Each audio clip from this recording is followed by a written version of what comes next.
All right. Hello, hello, my friends. Let's see here. Let me see if I can get this all set up correctly.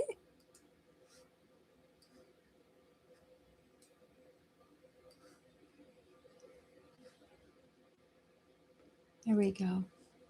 All right. Hello, my friends. It is Sunday, May 24th of 2026 here in the United States. It is the Memorial Day weekend. This is a 3-day, very large holiday in the United States to honor our veterans, to honor those that we've lost, to honor those that are serving, to honor those that are disabled, etc. And so it's a big holiday. I just don't know if people are going to be around today. I don't know. We just see, my friends. Hello, Donna. How are you, honey? How are you doing? Hello. Okay, so here in California, just so you know, it is a cloudy, cold day. I hate the fog. We have heavy, heavy fog here. I mean, we had a beautiful week, beautiful sunny, 80 degrees, blue skies, absolutely beautiful. And then yesterday the fog came in. And this is not like nice, easy fog. This is really heavy, annoying, depressing fog. Although, honestly, I was at the grocery store a little bit earlier, and I was complaining about it. And this lady was like, "I love the fog," and I'm like, "Oh my God, I don't." Donna says she's feeling good today. Your mom is hanging in there. I'm so glad, honey. I'm so glad. I am so glad. All right, so. My name is Jill Osborne. If for anybody who's happened upon this live stream, or if you're watching the video afterwards and you've never seen this face before, I work with men and women who have pelvic injuries. I work with men and women who have conditions they don't want to talk to anybody else about. I work with men and women who often hide, who often suffer in silence at home alone, who get blank stares from family members and friends, and worse, doctors. Because you're in pain, you're in serious pain. It is changing your ability to function. You can't get out of the house. You're tied to a bathroom. And the odds are, if you're like me, when it happened to me, you're probably getting a little bit on the depressed side. Because there's nothing worse than having an invisible condition that nobody else can see. It would be so much easier if it were a broken shoulder. Right? It would. But instead, most of us have injuries between our hip bones. You know, they're deeper, hidden injuries that people can't see that affect a lot of things. One of the classic presentations of ICN, I'm going to tell you right now, I am working on our pain guide. I am massively updating our pain guide with all these new case studies, and I'm loving it. I'm so excited about it because it's time for your story to be told. It is so incredibly important that other patients out there who are going through this see that you are not alone. Oh, Lori says Southern California is so funny. So you guys, I'm live streaming right now. I'm live streaming on YouTube and I'm live streaming on Facebook. So you're going to see me kind of switching. Carlene says, how do you get the food app? It's over in the iOS shop right now. There is a blog on the IC Network page that I just updated like 20 minutes ago that should have the link. Let me make sure I press save. Here, hold on. Let me check on my other phone. On my other computer.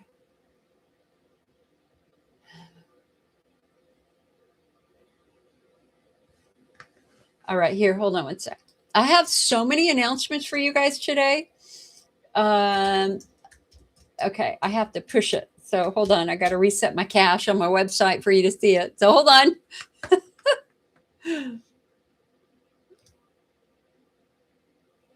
I never thought starting the IC Network I would have to be a master at computer stuff. And oh my God, there are so many computer things going on. Okay, here, hold on one sec. I just need to push this so it will display. So I go to websites, I go to IC Network, I go to site tools. Then I go to speed, and then I go to caching, and then I go to memcache, and I reset the memcache. All right, it has been reset. Now, if we go to icnetwork.org, let's see if it made it to the front page.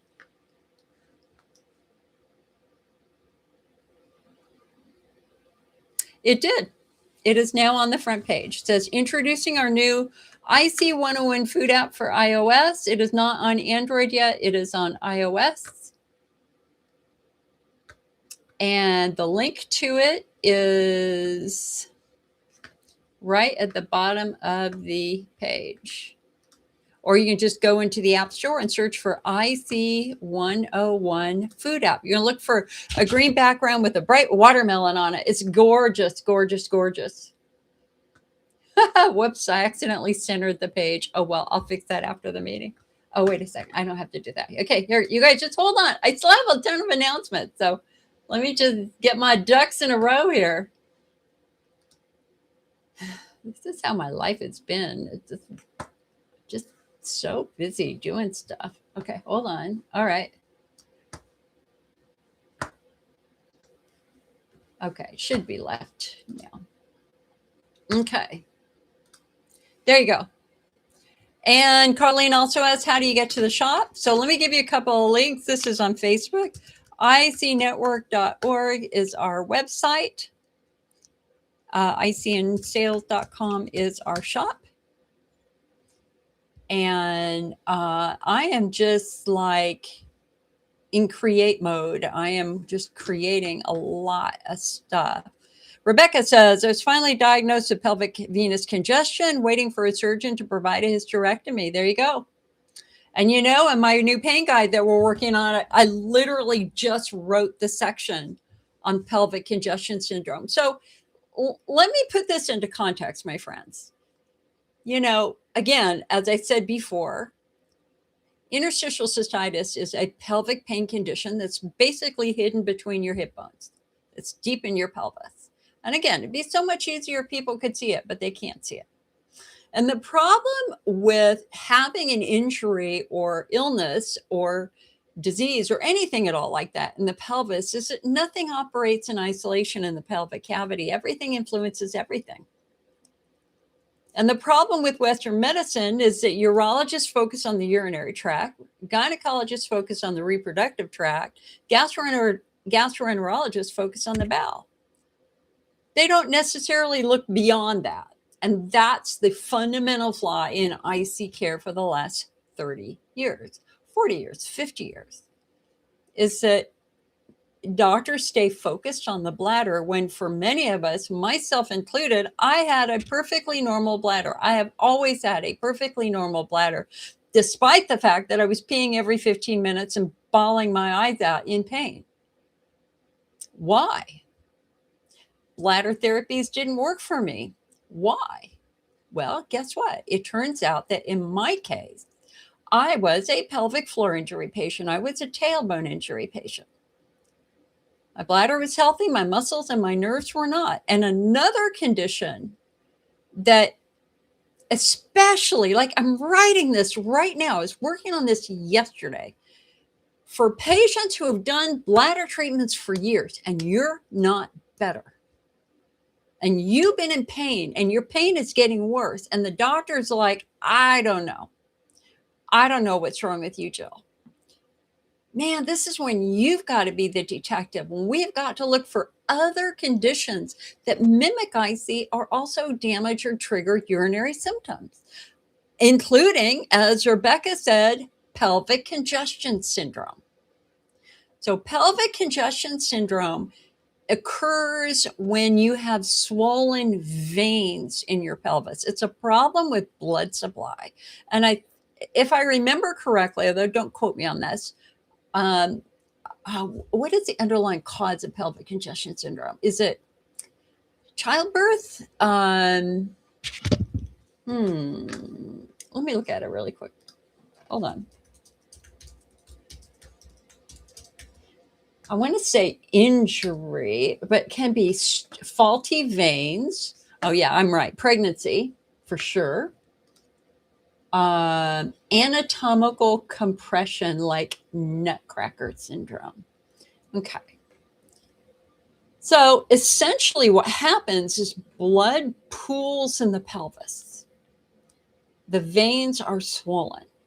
And so instead of the blood supply moving back up towards the heart where it needs to go, it's just living there. It's kind of like, I don't know. I can't really say edema, but anyway, it is a abnormal swelling of blood vessels holding a lot of blood.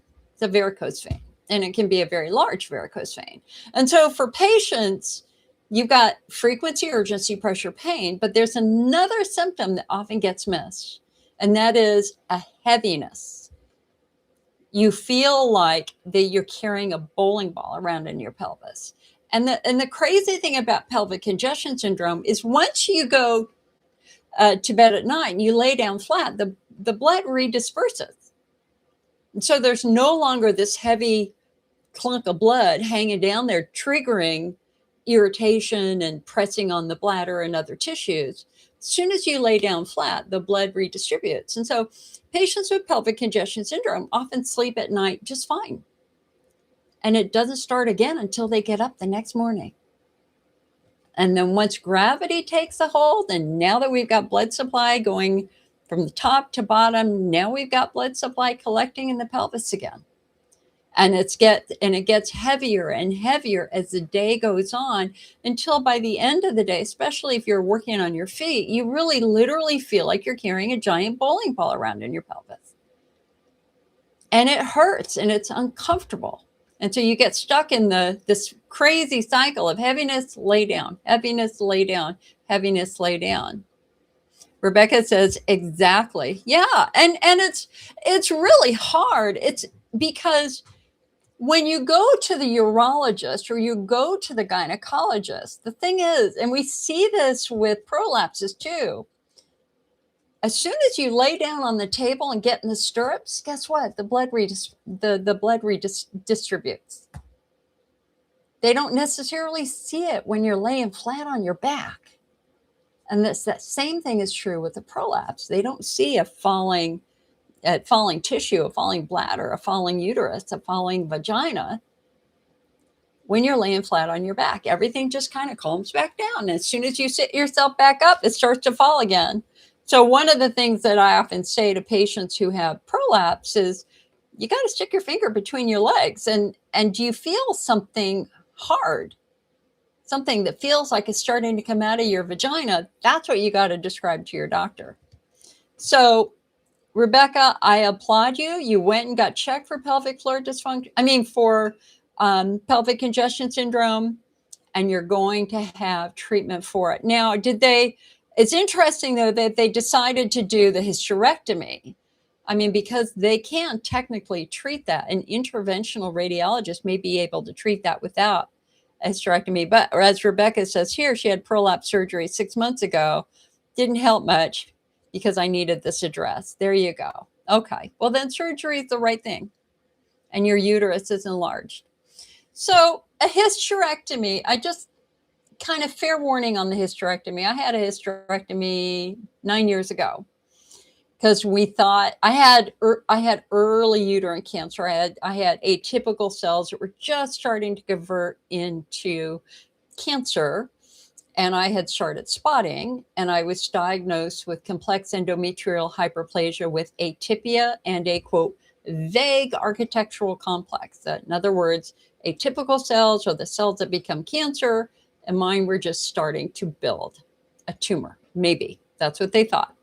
So I had a total hysterectomy. And in fact, you can go back and watch my videos here because I share everything. I do not have much of a filter, to be quite honest. It is not an easy surgery, physically, mentally, and emotionally. But it's very, very doable.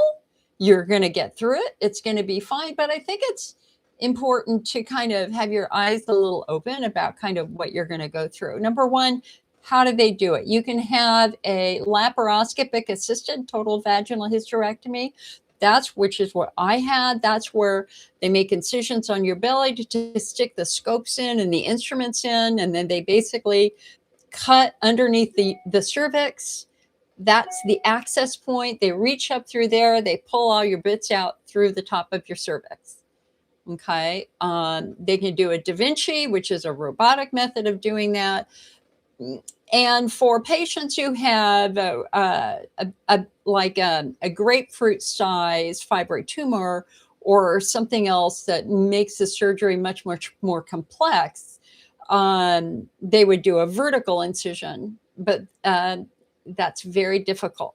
I mean, that's a much harder surgery to recover from. So ideally, going for the laparoscopic assisted total vaginal hysterectomy will take months and months off of your recovery. You're not going to be able to lift anything for at least 6 months. You got to understand that. So like going to the grocery store and lifting a heavy bag of groceries, you're not going to do. If you do it, you try to do it, you're going to rupture stitches. That's not a good thing. These are 90-day stitches that are holding your bits together. It takes them 90 days to dissolve. So in that first 90 days, if you move the wrong way, you can literally tear a stitch, which I did bending over and picking up t-shirts off of my floor in my bedroom. And I felt a gush of blood and dang it, I'd ruptured a stitch. So there are going to be very clear movement restrictions that you have to follow. You're going to need help, at least for the first 6 weeks. I mean, you're going to want somebody with you probably for the first 10 days to 2 weeks. But even after that, just be prepared for the fact that you're going to have some movement restrictions that are very, very important.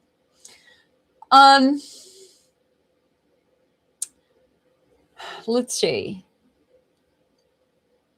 I developed involuntary muscle spasms about 6 weeks into it. It felt like every time I sat down, I got a pulling sensation. And I emailed my doctor and I'm like, what the hell is this?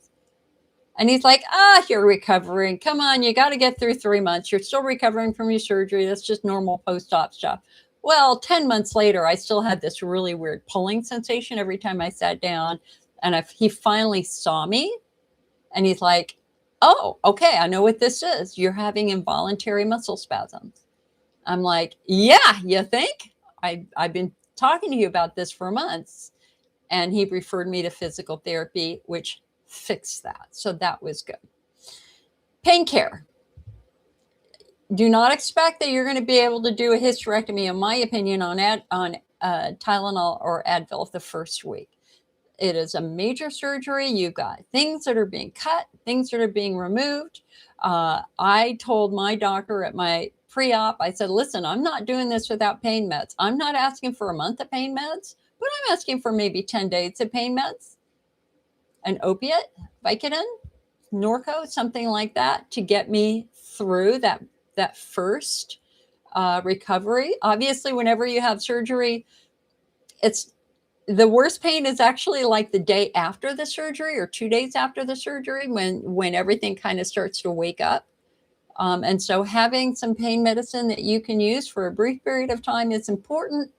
I think by 2 weeks, I was down to maybe a quarter of a Norco every other day, but I absolutely needed it the first week.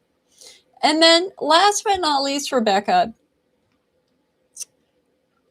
I at month 3 just started crying.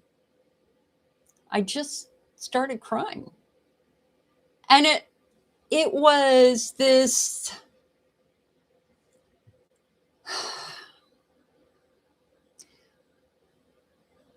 stunning confrontation of the fact that I could not carry children anymore. There is an emotional response to having a hysterectomy, especially if you don't have children like me. And listen, of my friends, I've got friends who have children and friends don't. I don't. I was always the optimistic one. I was always the one, okay, if it didn't happen in my 20s, it'll happen in my 30s. If it didn't happen in my 30s, it'll happen in my 40s. And to lose your uterus forces you to confront a very, very harsh fact. and that is you have lost your ability to carry a child. And so there is a fabulous website, histersisters.com, that was started right when the IC network started. I was actually friends with the lady who started it. She helped me. I helped her. We started at the same time. We went in very different directions. She went into a really big support forum. I went into research and doing other stuff like that. So it's interesting how our websites change. She's now sold her website to somebody else.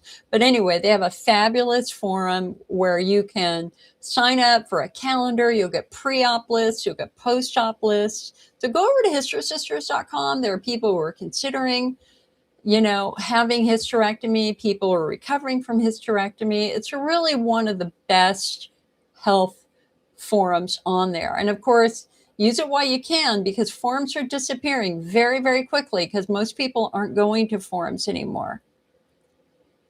Rebecca says, thanks to you, I looked further than antibiotics for IC. Yeah, good. Good.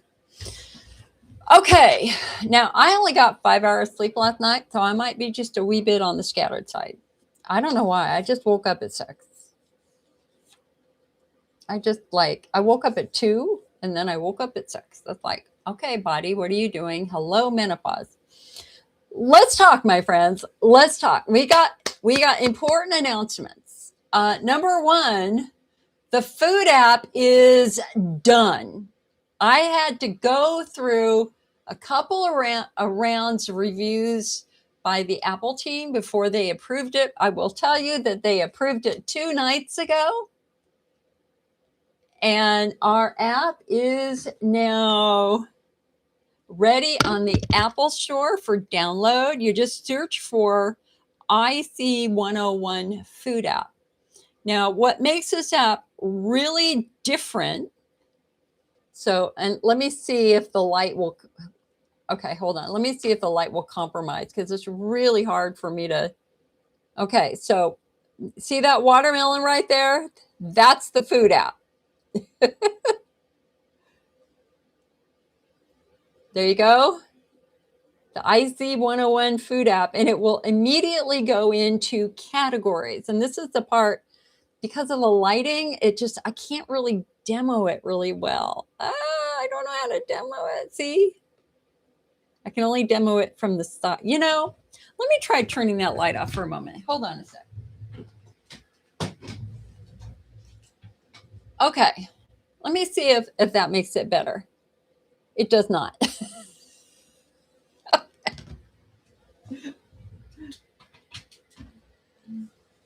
Okay, so let me tell you about the app. So we redid our giant food list last year. Oh, oh my God. Hold on. Okay. It's a day. I'm having a day. Okay, so our old food app was just an alphabetized list of food, and everything was mixed up. Our new food list is broken up into categories, like fruits and vegetables is one category, dairy is one category.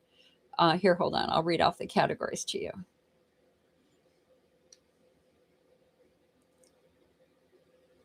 Okay, fruits and veg is the first category.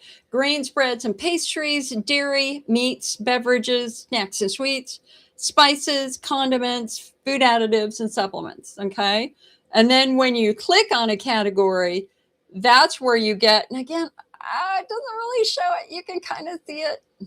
I don't know how to demo it online, right? It's off the phone.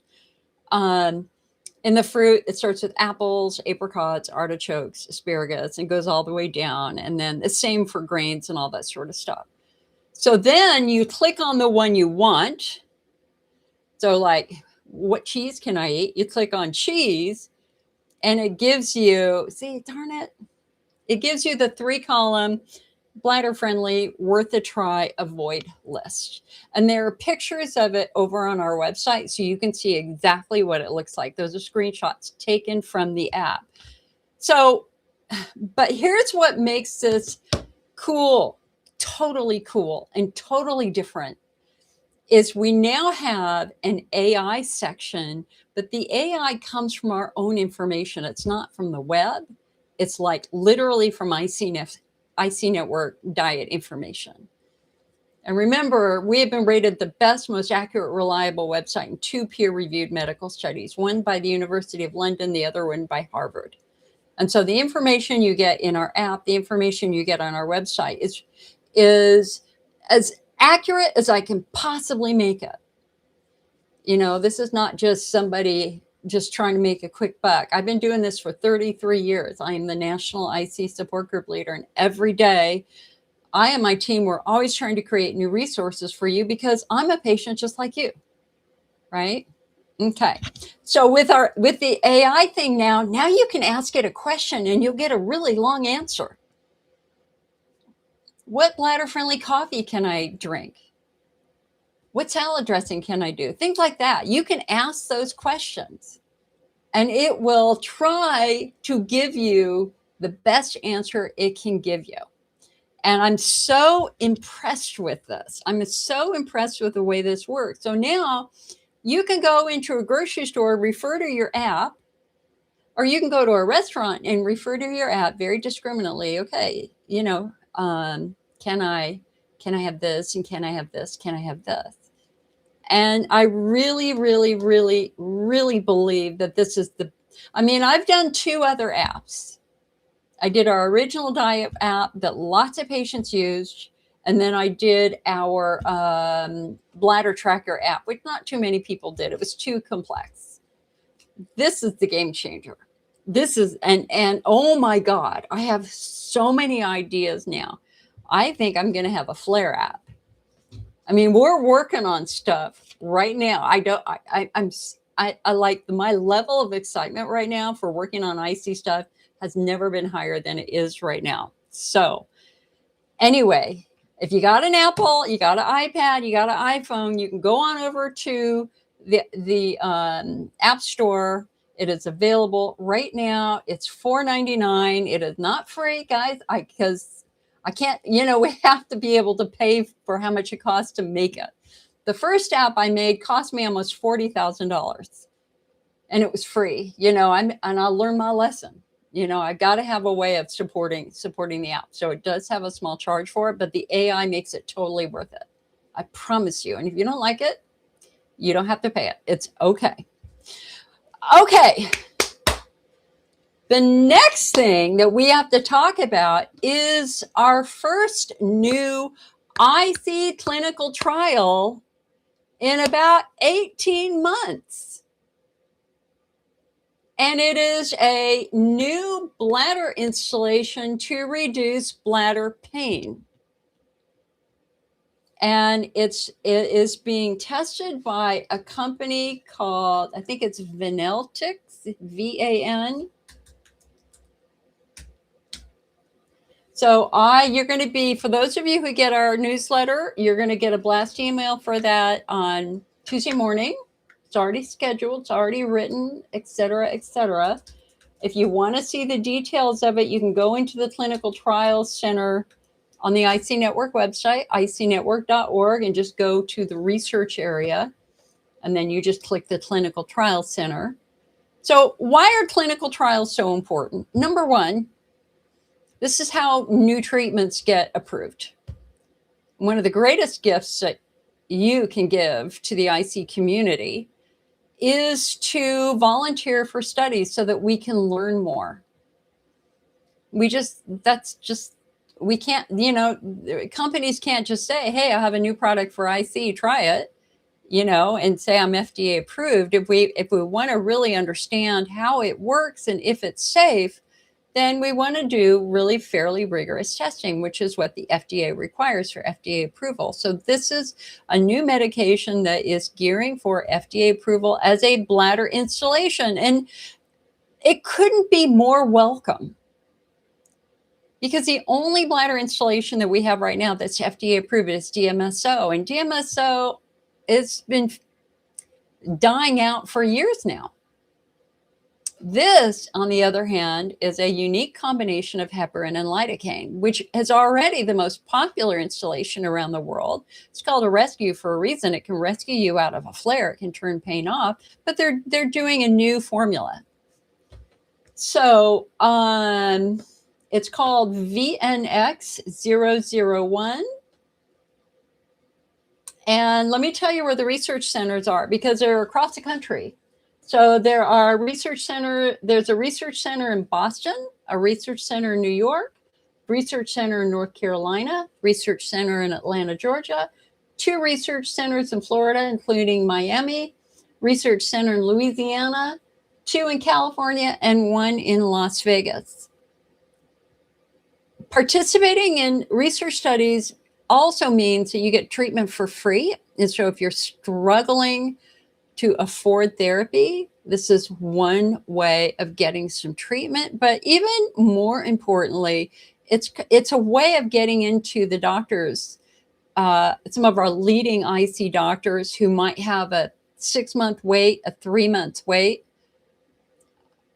But it's kind of a clever way of kind of getting in the door, learning a little bit more about that, meeting that doctor for the first time, and then having that discussion and deciding if this is something that you might want to do. The Florida ones are in Tampa and Hialeah, Florida, which is down by Miami. Yeah. So anyway, really, really, really excited to see a new clinical trial for IC.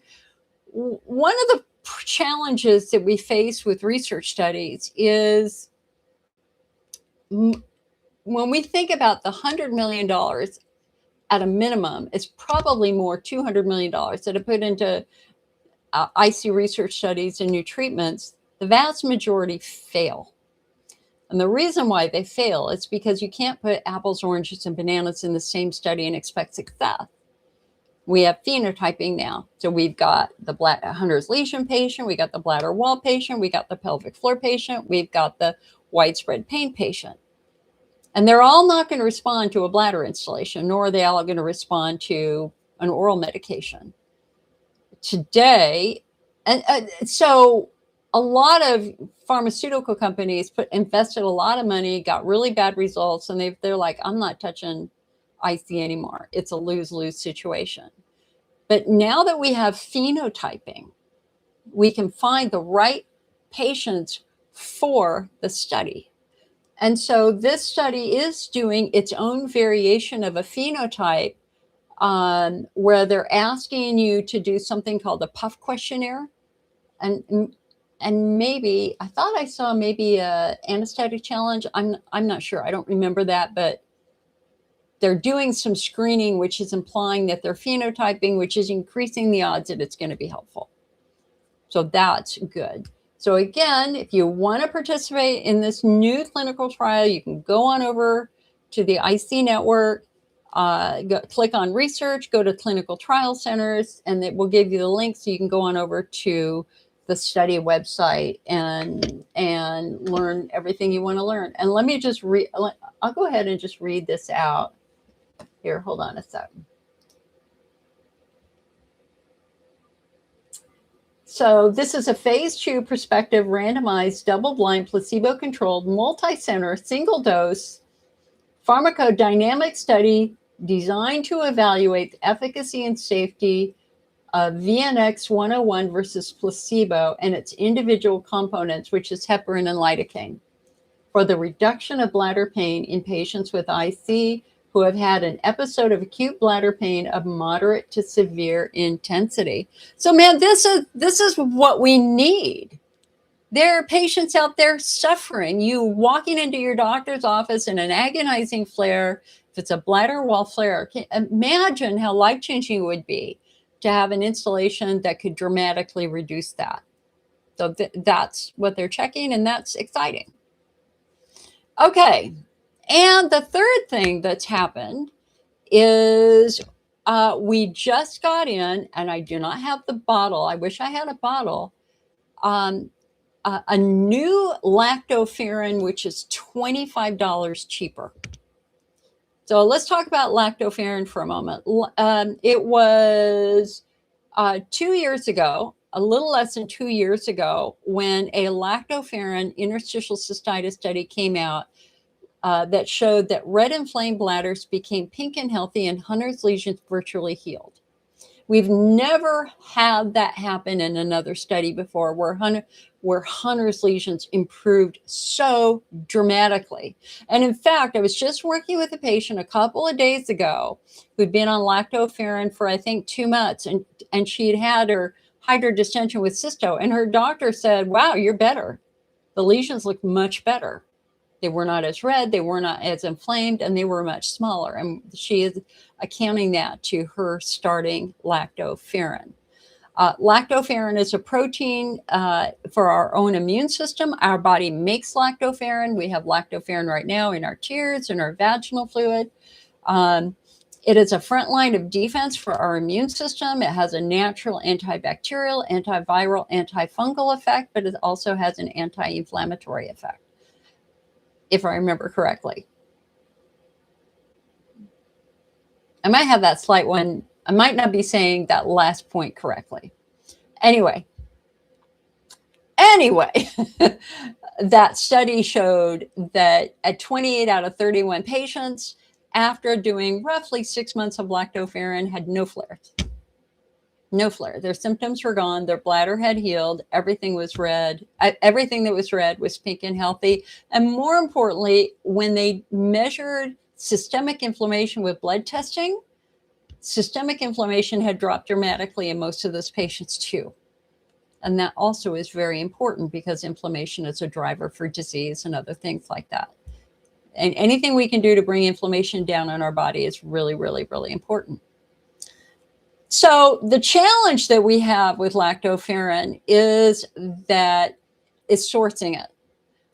The research study used lactoferrin from Australia. Australia is considered kind of the most pristine cow supply of lactoferrin because it comes from colostrum collected from dairy cows. There's no bird flu in Australia. It is just kind of the clean, pristine lactoferrin. And we've had it in the ICN Network shop really 19 months now. And lots of patients have used it very, very successfully. The problem is it's expensive. It's $74. And another company is selling it for $90, which I think is crazy, especially now with this economy. And so I went to a company that we have a partner with called Natural Approach Nutrition and said, hey, is there any way you can give us a more affordable lactoferrin? And they did. It doesn't come from Australia. It is a bioidentical lactoferrin, incredibly pure, lots of good safety testing with it, but it's not the same. It doesn't come directly from cows. Instead, it's made in a lab. That said, it's only $49 instead of $74. And the reason why I chose to do that is because of the economy right now. I mean, I just have too many patients who are calling who can't afford anything. I mean, they're cutting off their regular meds or cutting off their supplements. They're not going to the doctor. They can't. You know how much gasoline was yesterday? Literally 2 miles from my house? $6.20. And that was not for diesel. That was for the mid-level regular gasoline, which is what I always get for my car. $6.20. Times are tough. So I just thought, you know what? Listen, the research behind it is really good. We just need something that's more affordable for patients who might want to try it. So anyway, that is now available in the ICN Network shop. And the answer is yes, it is absolutely dairy-free. Rebecca, it is definitely dairy-free. So, new clinical trial, new food app, and a new lactoferrin for anybody who might be interested in that. Now, I am here as long as you have questions for me. My rule is you need to be a squeaky wheel. My day-to-day life is so complex, and I've got so many people talking to me at the same time. I just want you to Like if you call and you don't get me, it's okay to call again. I mean, don't call like 5 times in a row, but just know you can leave a message and I will call you back. If I miss a question here, ask it again. It's okay. I won't be offended. I absolutely will not be offended. Kathy is saying, where is it in Louisiana? It's at Southern Clinical Research Associates in Metairie. Yeah, it's in Metairie. Just outside of New Orleans. And I have all the phone numbers over on the main, over in our clinical trial center and also in the blast email that I'm going to send out. You call the research centers directly. Okay. All right. So let me go back. Let me see what I missed here. Robbie said, yes, it's from the, Sherry said, yes, it is from the App Store, the Apple App Store. It's not on Android. It's only on Apple right now. Can't afford that. I got to start with Apple first. Okay, Robbie says, I went to a new doc on Monday. I only got the PA, but she said for Hunner's lesions, instead of cauterizing or fulgurizing, he injects them. Have you ever heard of this? Not sure if I should bother with this guy. Robbie, that is absolutely standard of care. And the advantage of having a steroid injection is it does not leave scar tissue. So a Hunner's lesion is an open wound in your bladder wall that when we biopsy it, it is filled with massive inflammation. There's literally a little biological war happening inside that Hunner's lesion. And of course, now we have a better understanding of what's happening because for some people, Hunner's lesions are viral infections. And so if it's a virus infecting your bladder wall, that would explain this massive level of inflammation. The challenge with Hunner's lesions is that because they're a large open wound, it is bathed by urine every day, all day. And urine into the wound is very, very painful. So the first therapy for that is something that is designed to close the wound, and that is the cauterization. They can cauterize it, they can fulgurate it, they can laser it. And the goal here, it's just kind of like lasering a bloody nose. It's just to seal it. The problem with it is that it leaves scar tissue. And scar tissue in the bladder is challenging because your bladder is designed to stretch, right? So when you don't have a lot of urine in it, it's small, and then your bladder gets fuller and fuller and fuller and fuller and fuller, and it gets bigger and bigger and bigger. And then eventually, if you didn't have IC, you might have 800 cc's of fluid in there. You have a ton, the bladder is really good at stretching for many people. And then once you pee, it collapses back down. But if you have scar tissue in your bladder, you lose some of that ability to stretch. And that is, in fact, why steroid injections are considered preferable to laser therapy. I will tell you that some doctors just do both. They do the laser therapy and they do the steroid injection.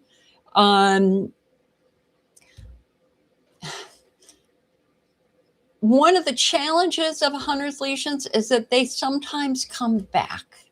Sometimes they don't, sometimes they do. And the number of lesions, you always want to start tracking the number of lesions. Do you have 5? Do you have 3? Do you have 2, etc.? So that when they go back in and count them again, we can count them to see if you've gotten more or you've gotten less. But what happens with some patients is they just keep cauterizing them. And then you've got scar tissue here and scar tissue here and scar tissue here and scar tissue here. And now we have a really compromised bladder that's just not going to be able to stretch well. And that's one reason why we're so excited about the lactoferrin, because, lactoferrin literally is something our body makes. And apparently our ability to make lactoferrin changes as we get older. And it appears to drop. There are different conditions that can cause our ability to make lactoferrin to drop. And so again, they've been studying lactoferrin from cows on a number of human adult medical diseases and conditions with great success. the same research team that did the IC study 3 years earlier did a study with recurring infections, bladder infections, and lactoferrin was found to be very, very helpful for preventing a recurring UTI. And once they did that study, they went, let's do IC. Let's see if it does anything for IC. And gosh darn it, it was great for IC. Now, it doesn't help everybody. It depends upon your phenotype. If you're pelvic floor driven, lactoferrin is probably not going to be that meaningful. If you've got widespread pain, maybe, because it reduces inflammation, and neuroinflammation can drive a lot of extra pain and potentially even tissue damage. So anyway, so getting back to your question here, have I ever heard of that? Yes. And that injection into a lesion is kind of the easiest, simplest treatment that has the fewest side effects and the fewest risks to damaging the bladder wall by itself. Hello, Bonnie. It's nice to see you. Violet says, yes, this was me. I was recently diagnosed with an antibody deficiency, meaning my warrior cells stand by while marauders invade. This explains frequent sepsis. I've also had years of IC treatment, and yes, bladder heavy, never-ending pain, random bleeding, and hemorrhage. In the future, could you recommend information that ties immune deficiencies? Is there a tie, or is there a separate issue? Well, Violet, number one, I love your name. I love your name. For a patient who is struggling with recurring UTIs, and if they call and they're seeking help, there's always a couple of points that I raise with them. Number one, what's the bacteria? Is it E. coli every time? Is it Klebsiella? Is it Enterococcus fecalis? And I mean, there are legit some patients who get real genuine infections every single month, proven in urine cultures or next-gen DNA urine testing. So kind of concept number one is there any chance they have a really drug-resistant infection? And contrary to what many doctors have said to most of us, bladder infections are usually not about wiping. And please don't offend me by telling me I'm not wiping correctly. I'm 65 years old and I know how to wipe my tush. A lot of the really, really severe bladder infections are coming from meat. They're coming from factory farms, the superbugs, the super drug-resistant infections. So if you're testing for E. coli every single time, then I would want a next generation test to look at the drug resistance genes to make sure they're using the right antibiotic. But if it's different bacteria every time, E. coli a couple months, and then you switch to Klebsiella, and then you switch to Enterococcus, that's when we have to go, I wonder if her immune system is strong. I wonder if this is a challenge with her body's ability to fight infection.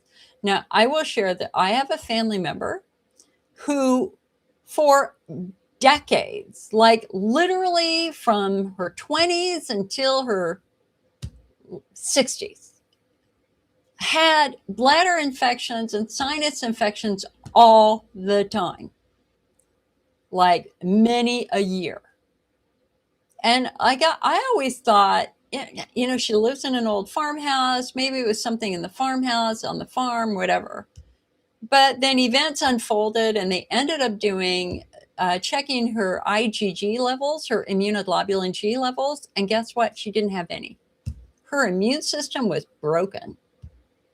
And she was diagnosed with something called common variable immune disorder, a common variable immune disorder or immune dysfunction. It's not COVID. It's not COVID at all. It's an immune system breakdown. And for some people, it happens after strong chemical exposures. And she and I are both chemists. She was exposed to a lot of strong chemicals in her career. So she is of the opinion that it was the result of a chemical exposure when she was much younger, and they just never checked the health of her immune system. So now she gets IgG infusions, and guess what? The infections are so much better. I mean, night and day better. So for those patients who continue to struggle with bladder infection, that's something that we might want to consider. Is there a problem with the immune system? And again, this is where lactoferrin really shines, because it boosts the immune system. And it's affordable, and it's over the counter. And I mean, there were no side effects in the IC lactoferrin study at all. So, I mean, given the fact that there are comparatively few options out there, especially for patients with Hunner's lesions, it's kind of like oh, why the hell not give it a try? Because the research study was great. 28 out of 31 patients had no symptoms after they finished it. So I think it's worth a shot. I will tell you, the first patient who tried it had been on it from the one that I got from Australia that I put in the IC Network shop. She called me 3 weeks later, and she had gotten up every hour all night long for a decade. She had never slept more than an hour at a time. 3 weeks on lactoferrin, she was sleeping 3 hours. She was stunned. She called me. She was stunned. And we're getting more and more reports like that.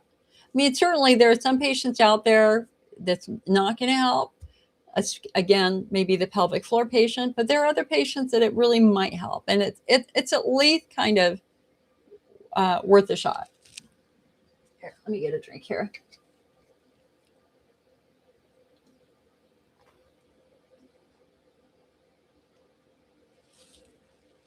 There is a blog on the front page of the IC Network that goes over all the research, which gives you links to the research studies. So you can go ahead and look at the research yourself and really make an informed decision here. Hello, Linda. Linda said, I'm cooking but trying to listen. Lactoferrin is really helping her. There you go. Excellent, Linda.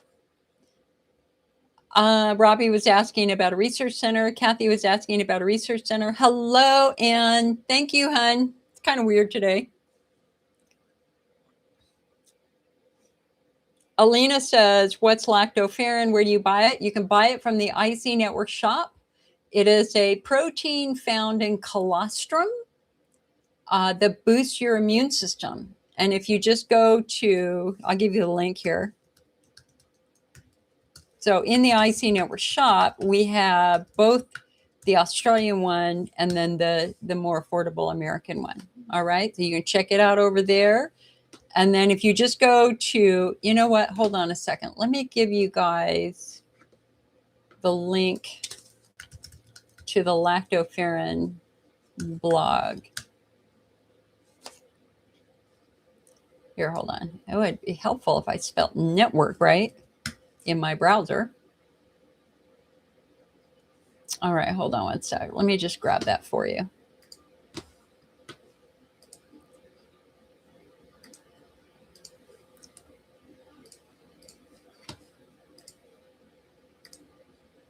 A new study found that lactoferrin is remarkably helpful at calming the bladder wall and preventing IC flares. And anyway, it goes over the research. It tells you what lactoferrin is. Discovered in 1939. It's been extensively studied, showing its remarkable role in sustaining our health. It has been found to have antioxidant, anti-tumor, anti-inflammatory, and antimicrobial properties. It acts by preventing microorganisms from using iron to grow, and it's now used therapeutically in a number of health conditions, including anemia, Helicobacter pylori stomach ulcers, inflammatory bowel disease, hepatitis C, common colds, viral and fungal infections. It also has help with injuries. And believe it or not, it even has research it has been found to slow or stop tumor growth, tumor survival, migration, and metastasis. Indeed, its presence in breast milk may help explain why women who have had children and breastfed have lower breast cancer rates than those of us who have not had children. It's also been used in the treatment of obesity. So let me give you the link if you are interested in reading a little bit more about lactoferrin. There you go. There you go. Let me take a moment and talk just very briefly about our wonderful IC patients who happen to be in the military or who are retired military. I come from a very proud Navy family. My father was in World War II. He was an aviation ordnanceman. Both my grandfathers were pilots in the military. I have numerous aunts and uncles who were in World War II, in Korea, in Vietnam, and my brother served on a tactical submarine as a nuclear operator. He is now a nuclear physicist, a retired nuclear physicist. I strongly considered going into the military back in 1978, 79 when I graduated from high school. That was just when they were letting women into the Naval Academy and into West Point. And the stories were so gruesome. I didn't do that. I did not think that it was a safe environment for young women. And it certainly wasn't back then. There were many, many rapes and other things like that. It is much, much safer now, but there still are problems with misogyny and stuff in the military. So I feel very, very, very protective of my military clients and my military customers. And I make this offer every single year. I have an F-18 squadron commander as a client. Who's got pudendal neuralgia. If you are in the military serving and you have pelvic pain or bladder pain, you call me. You probably won't have to pay for anything. You know, I give stuff away for free all the time. But more importantly, I'm here for you. One of the challenges that our military IC patients face with is TRICARE and getting good medical care and getting proper referrals and just being listened to. And I am here for you and I want to help you. So if you are active duty, if you are retired, you are welcome to call me. I will put you at the top of my list. I will get you anything I can to help you because I value what you've done for our country and I value your service and I want to honor your service and I want to thank you for your service. I could say more, but I'll start crying. I don't want to start crying today. I'm such a crier anyway. Oh my God. Okay, let me keep going. What else did I miss?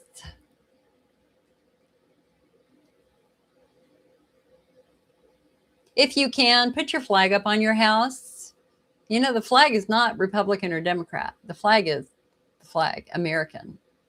My flag is flying right now on the front of my house. It will always fly on the front of my house. Alina said, I had problems with my immune system and I've been on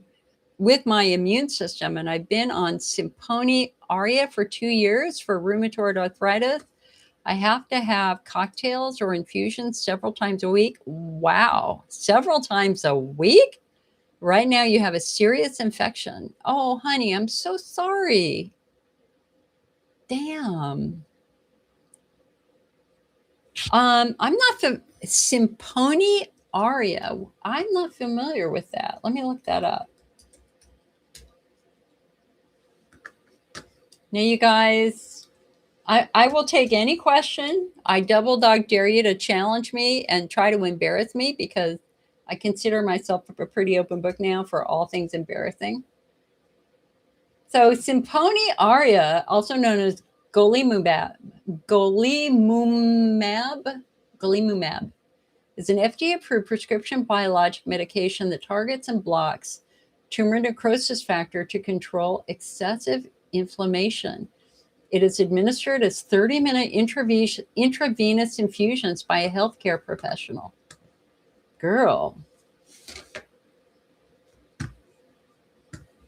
So it's approved for rheumatoid arthritis, psoriatic arthritis, ankylosing spondylitis, juvenile idiopathic arthritis for the individuals age of 2 and older. Oh my God.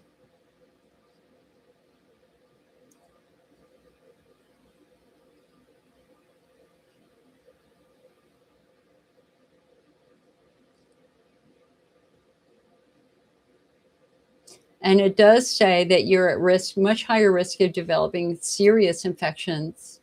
Yeah, well, of course, because it's suppressing your immune system. So, Alina, that makes total sense.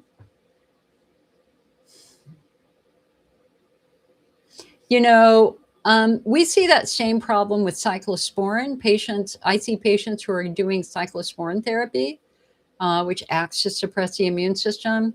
It makes you very, very vulnerable to colds and flus and bladder infections and things like that. And so when you're on cyclosporin, you're essentially pretty isolated. I mean, it's kind of in your best interest to stay out of big crowds. I have one friend who is still on cyclosporin who was a high school teacher, and she masked everywhere, and she's still masked everywhere just because her body struggles to defend itself from infection.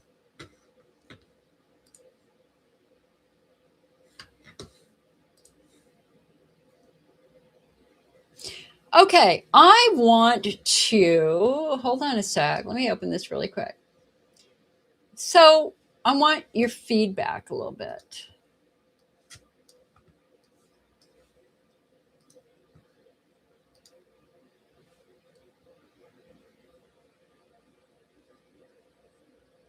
So again, creating a new pain guide. So the IC Network, we have long had our diet guide, our flare guide, and the last pain guide I wrote was literally 15 years ago. And it's like way too long. And we've learned so much about pain since then. And of course, we've had the Elmeron. Oh, by the way, anybody out there who's got bowel issues from Elmeron, eye issues from Elmeron, please email me, icnetwork@mac.com. We are having our next meeting on Zoom Tuesday at 4 o'clock, and I will send you a Zoom invite. So if you had an inflammatory bowel disease, if you've had polyoposis, if you've had to have a colectomy from Elmeron use, please email me, icnetwork@mac.com. And you can come to the Zoom meeting and tell your story, meet other patients who are going through that right now. Like literally every week, I get a new patient calling who has either been told they need to have their bowel removed or they've already had portions of their bowel removed because of this Elmeron-induced or associated polyposis. Okay, so getting back to this pain guide. One of the tragedies in the IC movement is this assumption that we all have an incurable bladder disease, which of course is what they thought 30 years ago, 20 years ago, even 10 years ago. But now we know that IC is what we call a heterogeneous patient population. It means there's tremendous diversity. We're not all the same. For some people, IC begins in childhood. For others, it begins after menopause. Same diagnosis, interstitial cystitis, but are they really the same? Of course not. For some people, IC begins after they fall on their tailbone. Well, for others, IC begins while they're going through chemotherapy. Again, same diagnosis of interstitial cystitis, but are we really the same? And the answer, of course, is no. And here's the other thing that we've really learned in the last 20, 30 years is that bladder therapies don't work for most of us. They really don't. They genuinely don't. They never did a damn thing for me, that's for sure. And another place where we see diversity is just literally in looking at the bladder wall. Because for many of us, we have a perfectly normal bladder. Like every time they've looked at my bladder, it's been perfect. It's like a baby bladder. It's pink and healthy. So that certainly didn't explain why I was in such agonizing pain and getting up every 15 minutes, right? have a healthy bladder? How is that possible? And I remember laying on my back with my feet in the stirrups with my doctor doing a test going, I see nothing. And I'm like, how is that even possible? I'm dying every night. I am in agony every night. And they kind of shrug. I was like, well, maybe it's all in your head, Jill. Maybe it's all in your head. And we've all gone through that too. It wasn't all in my head. It's all in my muscles and all in my nerves. And when the research about the pelvic floor came out, I was like, okay, I better go get my muscles checked. And my muscles were massively messed up because my symptoms started in childhood after I broke my tailbone. That was like one of the big events of my childhood was this big broken tailbone. So if you follow that pathway, this is very common. So consider young Jill. She can't sit through class. Teachers complain, call mom. Takes me to the doctor. Doctor goes, must have an infection. Massive antibiotics didn't work. Then other things happened. Vulvodynia, irritable bowel, all this other stuff happened. And then the formal diagnosis of IC and doing bladder therapies. And none of that worked for decades. None of that worked. For decades, I suffered until we started phenotyping. And that's when I found the underlying cause for my pain and treated it correctly. And guess what? The pain went away. Decades of suffering because of a misdiagnosis. I'm going to say that again. Decades of suffering because of a misdiagnosis. And our national AUA guidelines are trying to address that by saying, hey, if you're not responding to therapy, take a step back and revisit the diagnosis. We don't want you to be on a medication that could make you blind for 10 years if it's not helping you. All the bladder stuff I did, didn't have a bad chance in hell of making me better. So I'm sharing different patient stories in this new pain guide because I want you to be able to see the challenges that many patients have faced. I'm going to tell you Mary's story. She is, and obviously the name has been changed for sure. She is absolutely the most courageous patient I have met in my entire career. She developed frequency urgency in her late teens. Her doctor performed a cystoscopy under anesthesia, and a few hours later, she developed severe nonstop pelvic pain, nonstop. As soon as she had that test, the pain turned on, bam. Of course, now back then, this was 35 years ago, they used to do a high pressure, long duration hydrodistension, which certainly can cause injuries. So something happened during that hydrodistension or that cystoscopy that triggered her pain.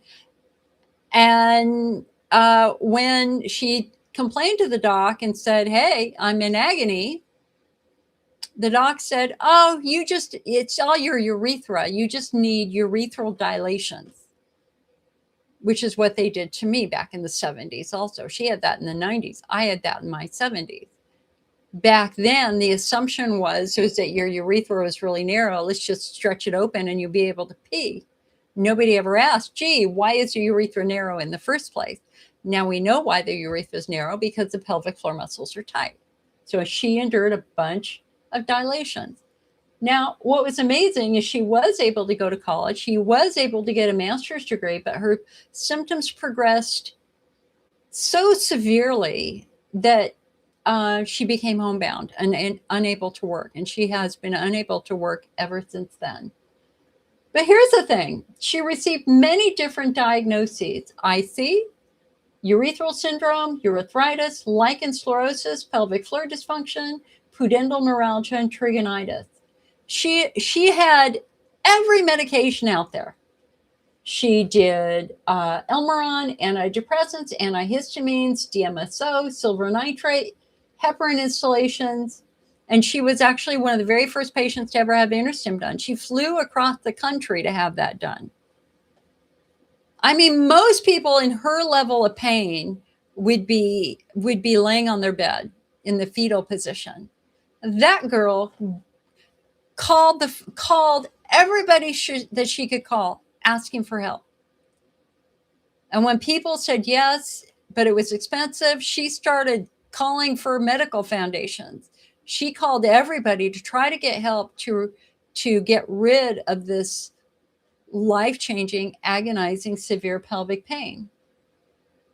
And she is what we call a classic case of a treatment cascade, where treatments were added over time that in the end created more and more and more side effects. Nobody ever stopped and took a step back. Doctor said, take this. Another doctor said this. Another doctor said this. And before you knew it, she was on a massive amount of medication. And that became a problem too. She wasn't addicted. This is not an addiction situation. This is just really being massively over-medicated. You know, and it's interesting because I can always tell when people call me, the patients who are over-medicated, you can hear them slurring their words. They're very slow to grasp concepts, slow to respond to answers. And she got to the point where she also was horrifically over-medicated. And she ended up having to have her bowel removed, which she thinks from the Elmeron that she was on for several years. So now in her 50s, she's had time to reflect. Given that none of the treatments she received ever provided relief other than opiate medications, she's looking at phenotyping far more closely. And one jumps out very clearly. When she was in her 30s, she was diagnosed with early onset osteopenia. Her estrogen levels were so incredibly low, even in her 30s, that it was affecting her bones. And so if bladder therapies didn't work, physical therapy didn't work, neuromodulation didn't work, what does she do next? What should she do next? And what they are now focusing on actually is the quality and health of her skin. That this all may have been the result of some sort of hormone dysfunction that began when she was younger. And unfortunately, that hydrodistension stretched tissue that was already vulnerable because it didn't have enough estrogen to make that nice thick coating. At one point, she was forcibly sent to a psychiatric center. Like they strapped her down to a gurney, threw her in an ambulance for 2 hours, and sent her to a psych hospital because they didn't believe her. And she was in the ambulance crying her eyes out, desperately needed to pee. They wouldn't stop and let her use the restroom. They get her to the psych hospital. I got to go to the bathroom. Please help me. I've got to go to the bathroom. They wouldn't let her go to the bathroom unless somebody was there. She's like, fine, come on in. I don't care if you're in. I'm just going to pee, which is my attitude too. I can pee in front of anybody. That night, she received a profuse apology from the director of the psychiatric hospital. She didn't have a mental illness at all. She had IC. She had a bad pelvic pain syndrome. And you'd be amazed at how common that was back 30 years ago, 20 years ago. At my first urology appointment in 1992, I too was I was told to go see a psychiatrist. And I would very calmly said, sir, I'm peeing all the time. I don't need to go see a psychiatrist. I need you to help my bladder, and shut that down. So your pain is an anatomical mystery to be solved. And you have to be like Mary. She gets knocked down. She stands right up, says, no, you're not going to treat me that way. No, I need help. I need an answer. We don't want you to be a patient. We want you to be what we call a respondent, a responsible participant in your medical care. You can't just sit at home and suffer. You got to keep asking questions. You got to keep learning. You got to keep reading. You got to keep understanding, like the patient who was in this meeting who was just diagnosed with pelvic congestion syndrome. She didn't have infection. She didn't have IC. She's got a problem with the veins in her pelvis. Some patients out there have a fibroid tumor pushing on their bladder. And it doesn't even have to be a big fibroid tumor. It can be a little fibroid tumor. I've worked with patients who've got a grapefruit fibroid tumor pushing on their bladder. That's bad. There's not a lot of space in the pelvis. I mean, your pelvis is like this big. If you've got a big tumor pushing on your bladder, of course you're going to have problems. But sometimes even little fibroids can cause problems. I was just contacted by a new contact with the Tarlov Cyst Association. If you have a Tarlov cyst, which is a little cyst of spinal fluid that sometimes emerges from the spinal cord that can push on nerves. So if you have a Tarlov cyst around L4, L5, that could be the explanation for your pain. 100%. It's possible. So what I'm trying to do with this pain guide, and you guys can tell me if I'm a nut or not, is opening up the door to trying to understand other conditions that can cause this, if that makes sense. Duncan said, just downloaded the app. Yeah, baby. Let me know what you think. Alina, thank you for your comments about my dog and my brother. Robbie says, some really smart people in my family. Yeah. Between my brother, sister, and I, we have 10 degrees. Not that we're smart. It's more that we had parents who were, listen, my mother didn't buy anything for herself when she was raising us. They just socked that money away for college, and they paid for all three of us to go to the University of California. I went to junior college first, and I worked my ass off in the bookstore and as an RA to try to reduce the cost. But our parents were very, very determined that their children would all go to college and that we would all have science degrees. And I kind of disagree with that a little bit, because nobody ever said, what would you love to do? I think I would have loved to have been an architect, honestly. But, it is what it is. Chemistry became my thing. So thank you, Mom and Dad. So grateful. So grateful for all the sacrifices my parents made. And I look back and I see it all. And I'm in awe that they were able to get 3 children through the University of California. And I still feel guilty asking for a new pair. I begged my mother for a new pair of high heel shoes that I only wore once because they were too high. She's like, they're too high, Jill. And I was like, I know, I want them. And then as soon as I got them, $90 down the drain. Miriam says, I have a very bad bladder pressure for a year. I really don't know what to take. I've been trying a lot of everything. Nothing helps. I had a hydrodistension 25 years ago and then diagnosed then went into remission after kids. Now you're through perimenopause, had one infection last year, and then boom, pressure. Now another UTI. Okay, so Miriam, pressure is a awkward symptom, because if it were legit your bladder wall, you would have pain as your bladder fills with urine that is relieved by urination. And so,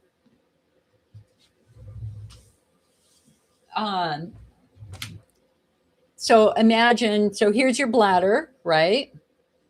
And if you've got inflammation here and urine collects at the bottom and goes up the bladder wall. As your bladder gets fuller and fuller and fuller, that urine is now in the wounds, in the irritation, and it's going to start hurting and being very, very uncomfortable. And eventually you're going to run to the bathroom and you're going to pee, and bam, as soon as you pee, you feel better. And the reason why you feel better is because urine is not touching those wounds anymore.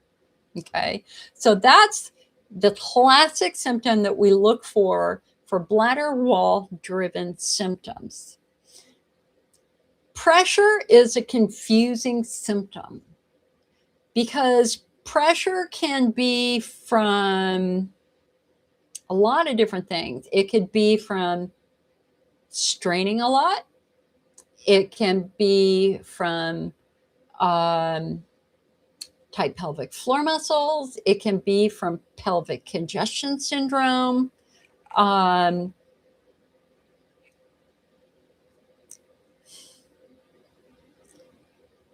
Does estrogen atrophy cause pressure?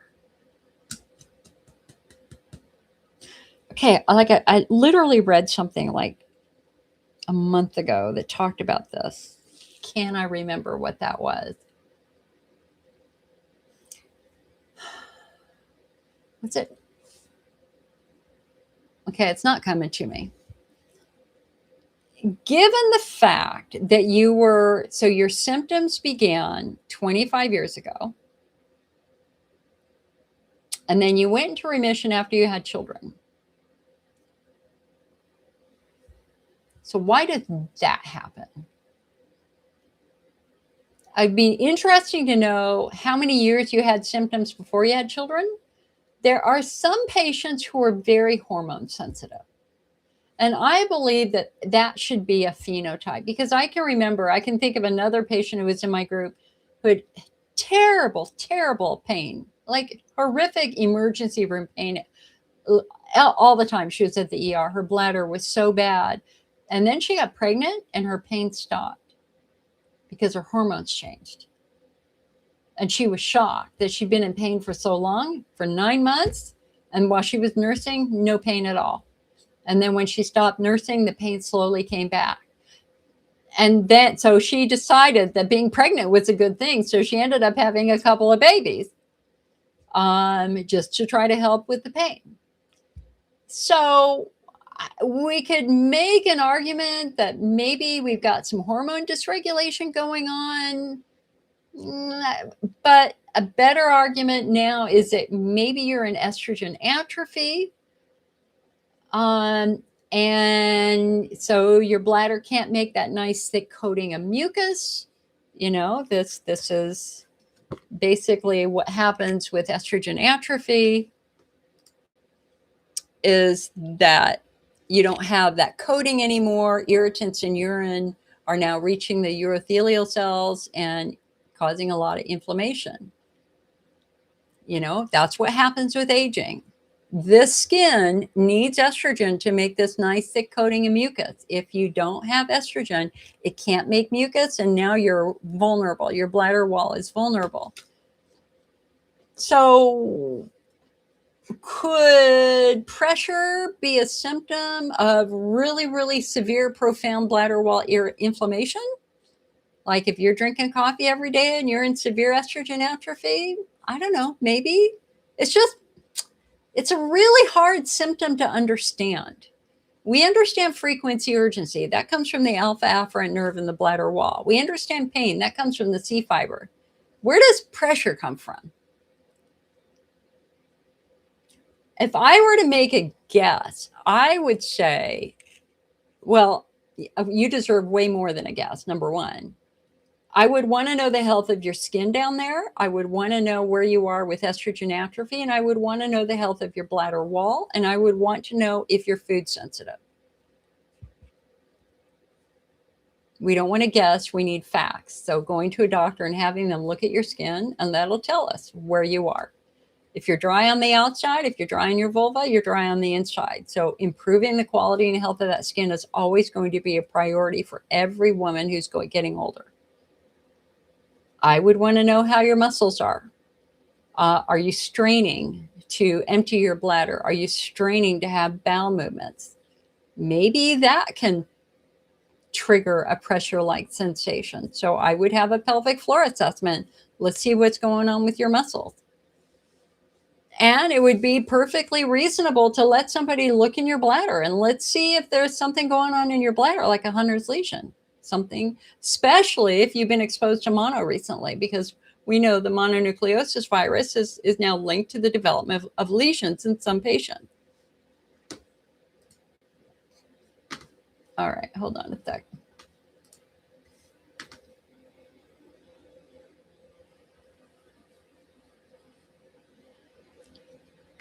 Bonnie, yes, you can get the lactoferrin right from the IC network. I've got the Australian lactoferrin and I have the new NAN lactoferrin. That's $25 cheaper. Just go over to our shop and you'll see it there. Peggy says, hello, Jill. I hope your Memorial Day weekend is a peaceful one. You know, it is. It's, I'm in a good place right now. I'm like really liking what I'm doing right now. And I just wish I could sit more and work on stuff more. I'm very much in creator mode.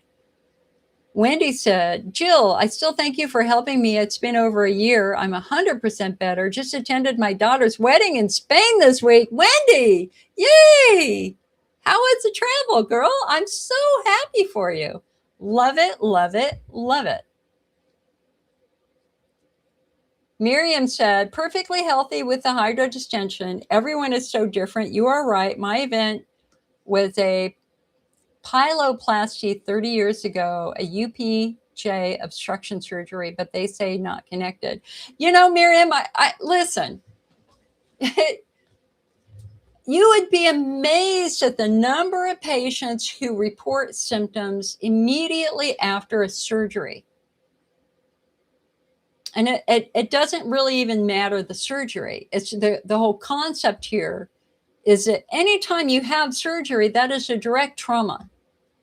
I mean, especially if it's down in the pelvis, we're impacting nerves, we're impacting pelvic floor muscles, we're impacting organs, ligaments, blood vessels, and there's always going to be a ripple effect from surgery. There's always a long recovery from surgery, but there's also the concept of surgical injury. Did an injury occur during the surgery? You know, one of the reasons why they do a hydrodistension after having a hysterectomy is they want to make sure they didn't accidentally puncture the bladder. You know, so you can take the best surgeons in the world and they can still have a tiny 1/4 inch slip and cut something they shouldn't have cut. Who was it who had Hulk Hogan? Hulk Hogan, there's a new documentary on Hulk Hogan that I thought was fascinating. And he had neck surgery and they cut a nerve. They cut a nerve that helped him breathe. And he was dead a couple months later from that surgery. And I want to say something about Kyle Busch. My dad also was a racer. He built race cars. In fact, when we moved here, he had 9 cars, including the sweet one, special number 3, which was a 1928 Ford Roadster. And my fondest memories with my dad were at the racetrack or watching stock car racing on Sunday, especially Talladega. I have so many memories of hanging out with him and watching Dale Earnhardt and Dale Earnhardt Jr. and all those guys racing. Oh, especially the last couple of laps. And so it was heartbreaking to hear about Kyle Busch and the fact that a 41-year-old man died of severe pneumonia with sepsis. And I'm like, there's this part of me that's just like, why would you be working when you've got severe pneumonia? You're supposed to be home in bed. He was coughing up blood and yet he was working. And this is one of the challenges that many men face, that you're not allowed to look weak. You're not allowed to show weakness or request time. And as I think about it, I'm going to blame his employer. He should have been home. Or in the hospital getting care. And it's like, what the hell were you guys thinking? He had been ill for 10 days, coughing up blood, heartbreaking. So anyway, to any stock car fans out there, I know today's a rough day. Isn't the Coca-Cola 600 tomorrow? I think it is, after the Indianapolis 500. So my favorite driver was Ernie Irvan. I was a diehard Ernie Irvan fan.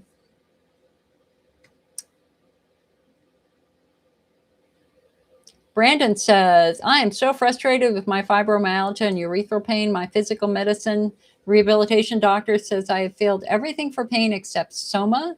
I'm currently out of work and I can't afford alternative therapies. Even pelvic floor physical therapy aggravates my symptoms.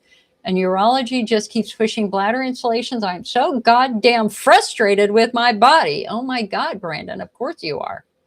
I'm glad you swore. You guys, it's okay to swear. If your pain is bad, it is okay to swear. So, number one, Brandon, you're not alone. You're so not alone. It's not your fault. You've done nothing wrong. I don't want you carrying any shame or any blame at all. You have a complex pelvic pain syndrome, probably driven in some way by an injury. Because we now believe that 90 to 95% of men, that's very true in my office, usually have an old, often severe pelvic injury that triggered their symptoms over time. But you said something here that's really important, and that is that pelvic floor physical therapy aggravates my symptoms. See, that's like a giant clue. You know, some patients go to physical therapy and they have the pelvic exam and it's uncomfortable and it might even be painful. It might even trigger a couple of days pain. And they go, oh, hell no, I'm not doing that anymore.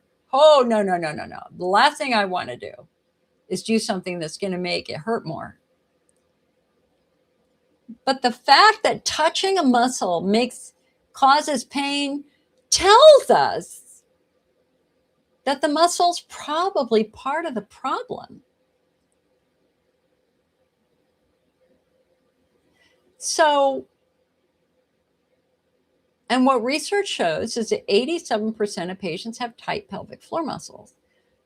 And there's a legacy to having very tight pelvic floor muscles, and that is ischemia or ischemia. That tight muscles don't just squeeze the muscle, it squeezes the urethra. For women, it squeezes the vagina. For women and men, it squeezes the rectum, make it hard to have a bowel movement, make it hard to pee, makes sex painful, all that sort of stuff. But tight pelvic floor muscles also squeeze blood vessels. So if your bladder is supposed to get 24 units of blood a day and it's only getting 10, are you going to have a healthy bladder? Of course not.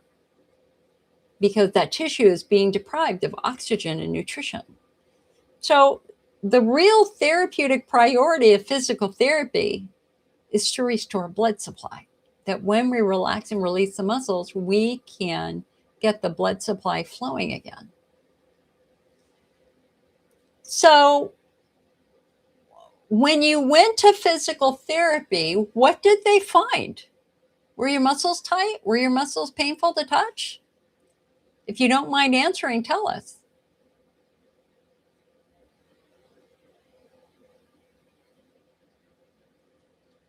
Miriam says, strange symptom, no relief with urination. Yes, you about 4 years before pregnancy.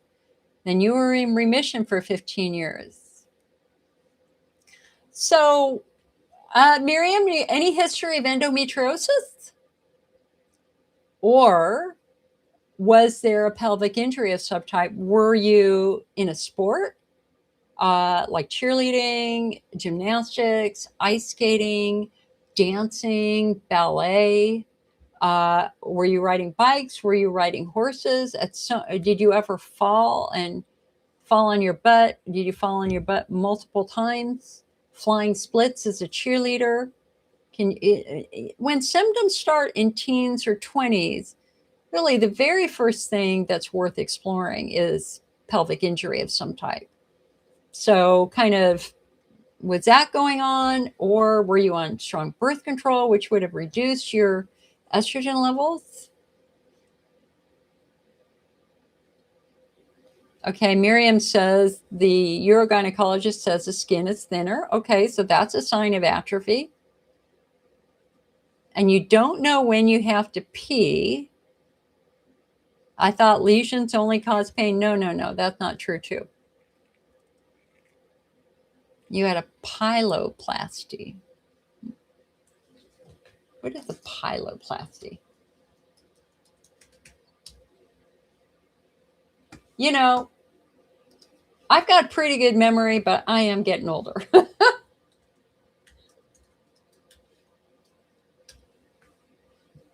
A pyeloplasty. Oh, it's repairing the uretopelvic junction obstruction, which is a blockage or narrowing where the kidney connects to the ureter. The procedure removes the narrowed section and reconstructs the connection to restore normal urine flow and prevent permanent kidney damage. Okay. Interesting. I wonder why that happened.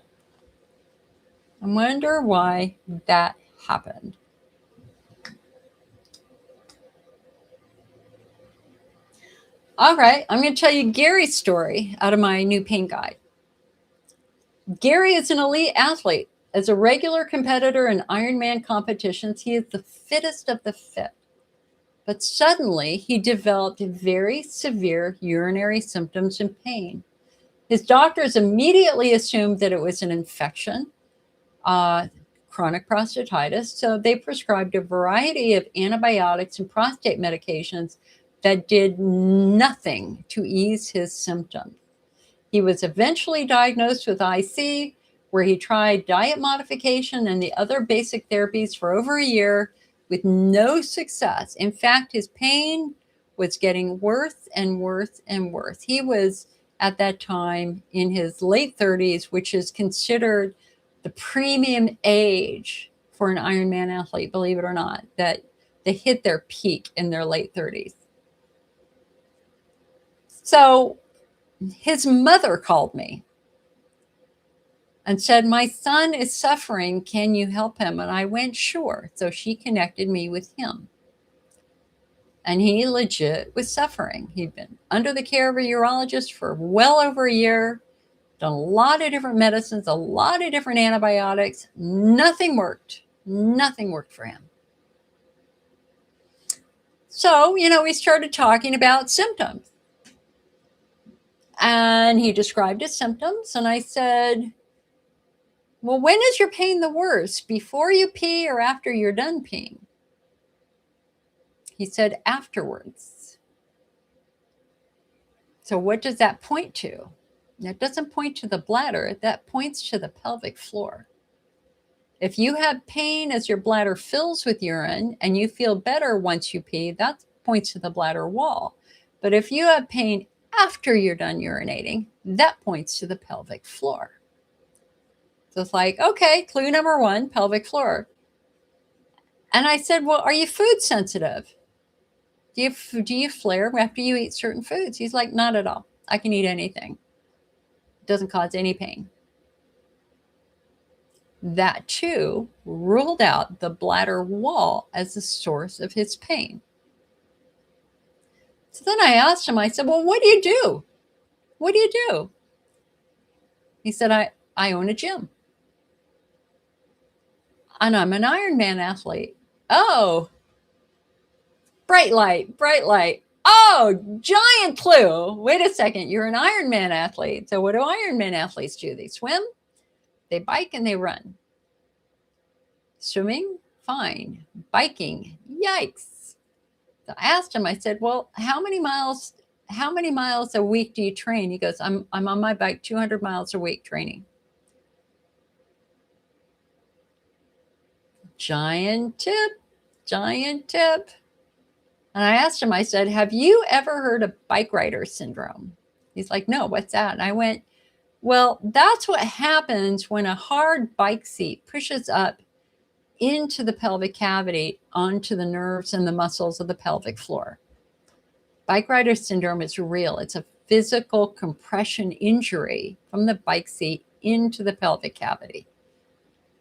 I said, you don't have bladder symptoms. You can eat anything. IC patients can't eat anything. If it were your bladder wall, you would struggle with soda and things like that. Number two, you don't have pain as your bladder fills. Your pain is afterwards. That points us to your muscles. It sounds like you might have a muscle injury. And I said, a very good chance it's a muscle injury from sitting on a bicycle for a long period of time. And he's like, no, I don't. I do not. It's my bladder. And he hung up on me. I've only been hung up on in 33 years, like twice or 3 times, maybe at the most. Like, okay, I tried. I had encouraged him. I said, you need to go have a pelvic floor assessment. He's like, nope, hung up the phone. Called me back a week or 2 later, and he was just a wreck. He was in horrific pain.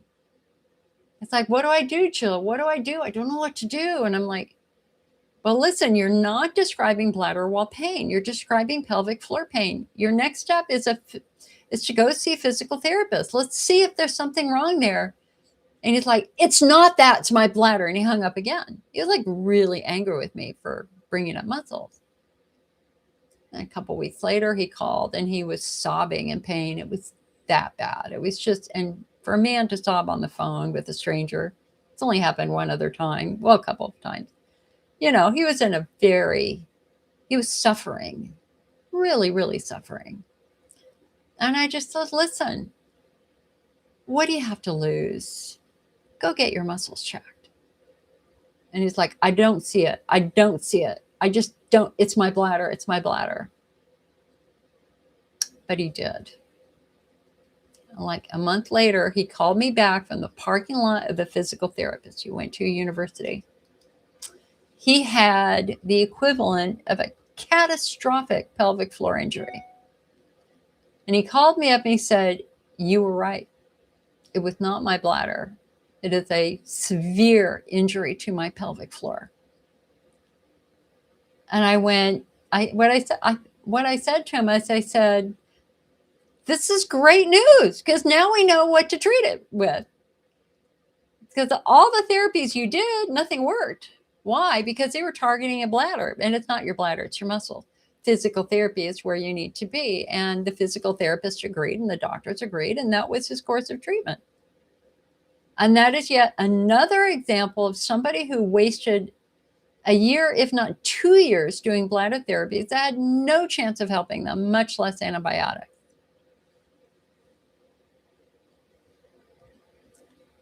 Okay, let's consider Susie's story. Susie's symptoms began in her late teens, and they were very severe. And she was bedbound most of her 20s. Bedbound. She was in agony. And she attended one of these meetings where I went through phenotyping. So we were talking about the bladder wall, we were talking about the pelvic floor, and then I talked about pudendal neuralgia. That's pain when you sit down that gets better when you stand up. Positional pain. You might not be able to lay on your back. You can only lay on your left side, or you can only lay on your right side. That if your body is in a certain position, it hurts badly. Sciatica is a perfect example of a tight muscle squeezing the sciatic nerve that causes shooting pain down the leg. So every time she sat down, she had shooting pain. And her doctor for a decade told her it was her bladder. So she heard this new word, pudendal neuralgia. She Googled it and she did her research. And she looked at the symptoms and went, I think that's me. So she made an appointment with her urologist, got there, presented her facts, and said, I think I have pudendal neuralgia. And her doctor said, I do too. I agree. I do. I also think you have pudendal neuralgia. She was stunned because that entire time she believed it was her bladder. Then she had some imaging done and they found the problem. Let me grab my model here.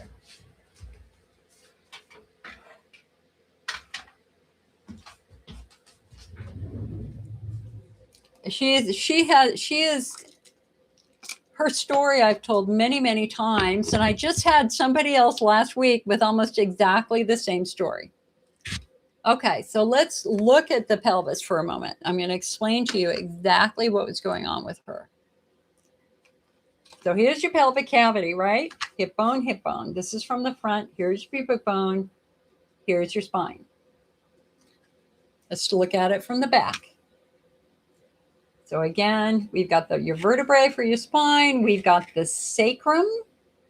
And we see where all these holes are. These are where nerves come off of the spinal cord and they go through into the pelvic cavity through these holes. And then we have the tailbone.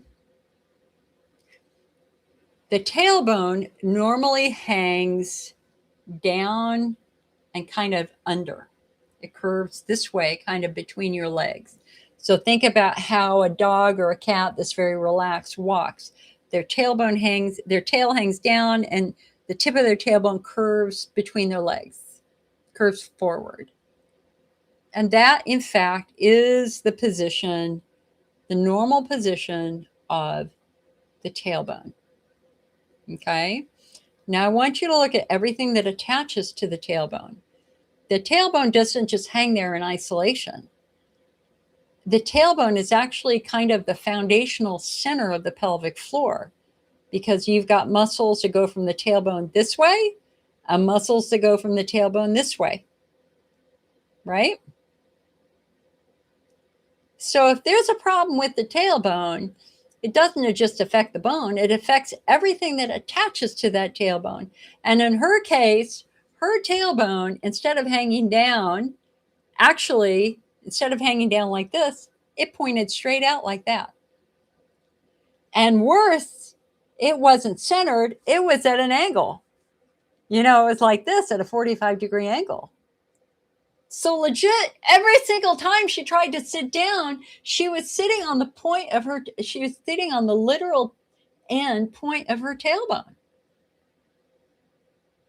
She didn't have a bladder disease at all.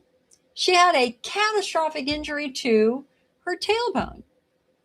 And she was never going to be able to sit normally with the tailbone sticking out like this.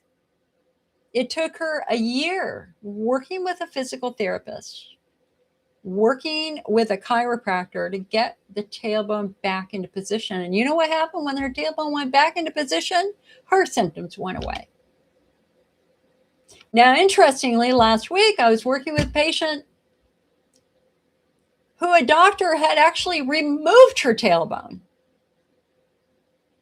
Just cut it off, like right there. And I'm like, well, what'd they do with all the muscles that attach to the tailbone? And she's like, I don't know. And she had horrific pelvic pain, not bladder centric, pelvic floor centric. So tailbone injuries are a very common foundational injury that can lead to the onset of pelvic floor dysfunction and symptoms associated with interstitial cystitis. Okay, let's get back here to Brandon. Brandon said, I went to pelvic floor physical therapy. They tried internal work to assess and treat my tight pelvic floor muscles.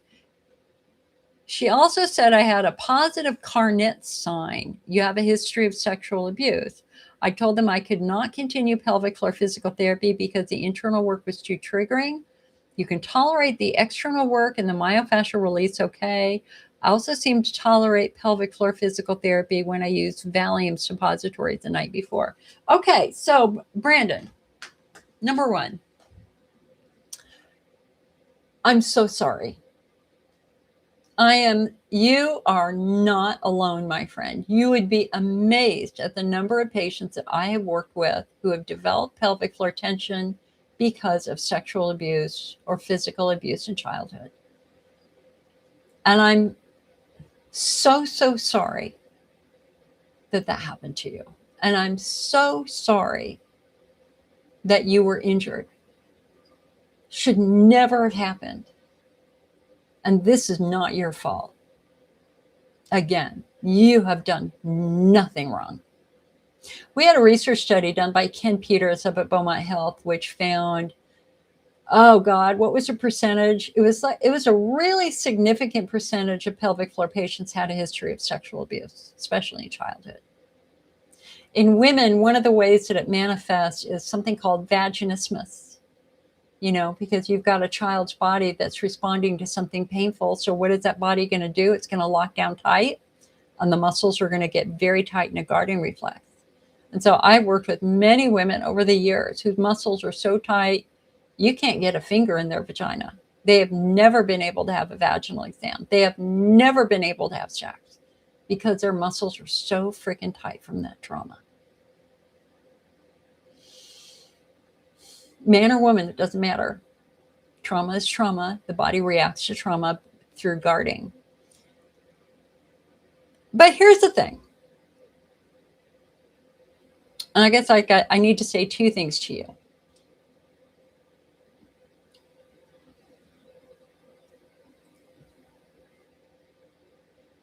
I say this to every sexual abuse patient that I've worked with. You're safe. You're safe. You have the ability to beat the crap out of anybody who touches you wrong now. You're not a kid anymore. But when you've been traumatized, you lose that sense of safety. And it's that lack of safety, that PTSD that we all have had, for those of us who have had childhood trauma, that can reinforce muscle tension. I have shared that I grew up in a neighborhood with a kid who became a rapist and a murderer. And I didn't leave my home without fear for a decade. And I am a I'm a pelvic floor patient, and I am a widespread pain patient. And I come to realize now at the age of 65, I can go back very objectively now and look at my life and go and see how that lack of a sense of safety affected every decision I made well into my 40s. Because I didn't start talking about my trauma until I was in my 40s. And I have a master's degree in psych, and I never talked about it when I was getting my degree. I was so traumatized by what was happening to me. The blessing here is that we can retrain your body in really, really effective ways. So, for example, to try to reprogram that brain out of fight or flight and to calm that trauma response, EMDR therapy is stunningly excellent at doing that. And it's not talk therapy. It's nothing like that at all. It's not about going back, who, what, where, when. It's about recognizing that the nervous system is operating up here when it needs to be operating down here, and it trains it to come down, to scale down to better brain function. Okay, so concept number one is just understanding that trauma has a ripple effect that can last for many, many years. And that loss of a sense of safety is how a child's brain responds to trauma. You were a kid. I was a kid. This is how a brain tried to save your life. It just locked everything down. That's what it does. But we can open that back up. So concept number one is just working on any of that residual trauma. And if you're struggling with anxiety and you're struggling with PTSD, we've got to bring that down, because that's always going to amplify pain. But better yet, muscles are even more responsive to physical therapy. You know, I had a surgical internship when I got my degree in pharmacology. And like the most important lesson, I was a surgeon for a year. I have this really weird, rare degree that they don't even offer anymore at the college I went to, which is University of California. Only doctoral students get to do what I used to do. Was how amazing muscles were. That I could make a little tiny incision, like a half an inch, and I could very easily open that muscle gently and make that half an inch incision 3 inches long without hurting anything.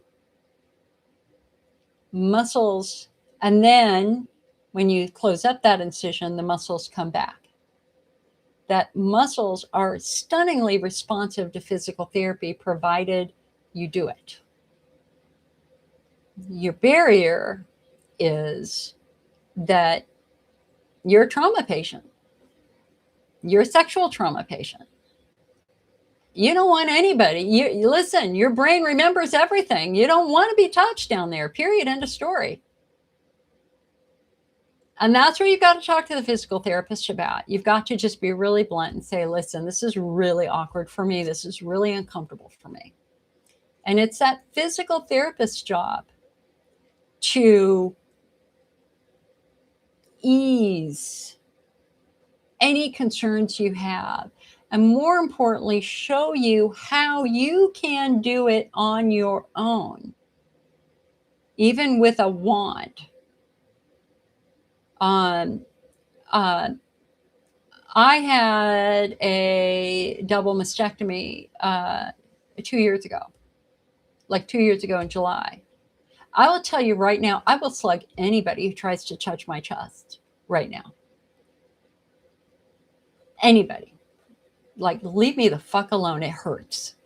Excuse me for swearing, but honestly, it's like barbed wire wrapped around my chest. I have really bad days. I have good days, not bad days. The bad days are really awful.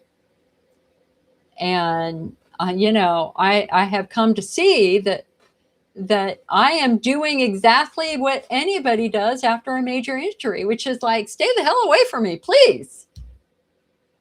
And, you know, there's somebody that is interested in me, and I'm just like, stay the hell away from me. I am not interested right now. I am traumatized. So it's normal to feel that way. But it's very important that you, number one, trust yourself, that you will never allow anyone to mess with you again. You are perfectly capable of defending yourself. And if anybody does anything inappropriate, you're just going to walk away. You're an adult now. What happened to you as a kid will never happen again. And you need to have confidence in that. There's nothing I can say that would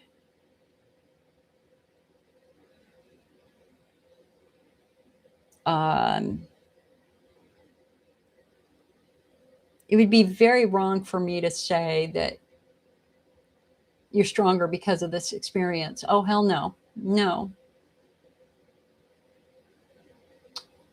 I'm not going to look at, I refuse, I don't even know how to say what I'm trying to say. Listen, I'm a strong bitch because of what I've been through. But it should have never happened. And you're strong too, but it should have never happened. But it did. But we're adults now. We understand. Let's take the emotionality away from it. You know what? You sustained a pelvic injury. What can we do to heal that pelvic injury? Muscles respond beautifully to physical therapy. Beautifully to physical therapy. It's just going to take time. This is about reversing muscle memory. Your muscles have been tight for a long time. But muscle memory is fixable. It just takes consistency. And if going to the physical therapist is challenging, then learning how to use a wand so that you can do it on your own, way to go. I've got a ton of guys who use wands. It's doable. Nobody wants to admit to anybody else, I have to use a wand to stretch out whatever I'm stretching out. And yet one of the blessings of getting older is like, oh man, you got that too? This is what I do. I have a glove. I've got KY next to my toilet. And if I'm having any issues, I have no hesitation putting a glove on, putting some KY on it. And if I need to relax a pelvic floor in my vagina or in my rectum, oh, hell yeah, I'm going to do it. I don't want to suffer. And I have control. I have total control over what I'm doing. And I'm not in my 20s embarrassed about it anymore. It's like, once you're older, it's like, we all have stuff like that going on. It's okay. It's okay. So a healthy muscle feels like a raw chicken breast. It's soft, but it has substance. A tight muscle feels like an overcooked rubber chicken breast. It's got a little bit of give, but it feels like a pencil eraser. It doesn't naturally give. And a badly damaged muscle feels like beef jerky. There's nothing to it, and it's going to be very tender to touch. I would look at this a little bit more scientifically, in a way. And when you start doing your own internal work, you learn very quickly what a good muscle feels like and a bad muscle feels like. But then you also learn really quickly that all it takes is like 30 seconds of working on that muscle and it'll relax and release. And that gives you control. And that gives you freedom. And that gives you the ability to nip that sucker in the bud. When you're starting to get tight, you can nip that in the bud. Peggy says, gotta go, Jill. Blessings to all that are going through chronic pain. Stick with Jill. She's an angel who will be there for you no matter what. She made my life so much better for me. I love her to the moon. Oh, Peggy, you just made my day. Thank you, honey. Oh, I like to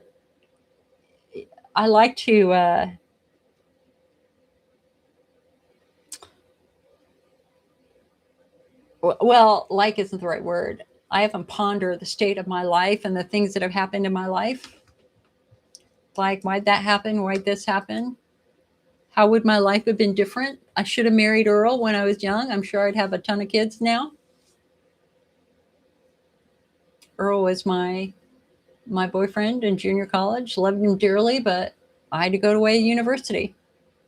And we split up. And then he got cancer and died. There's a huge part of me that always thinks about Earl and goes, oh, if I were just a little bit more mature and I could see what I had right in my hands. And yet God had other plans. So life is just so weird. I figure this, if you can look in the mirror at the end of the day and be proud of what you've done that day, it's a good day. It's a good day. It's not about what car you drive. It's not about the money you make. It's nothing like that. It's about how do you treat other people, and if you're proud of the actions that you're taking.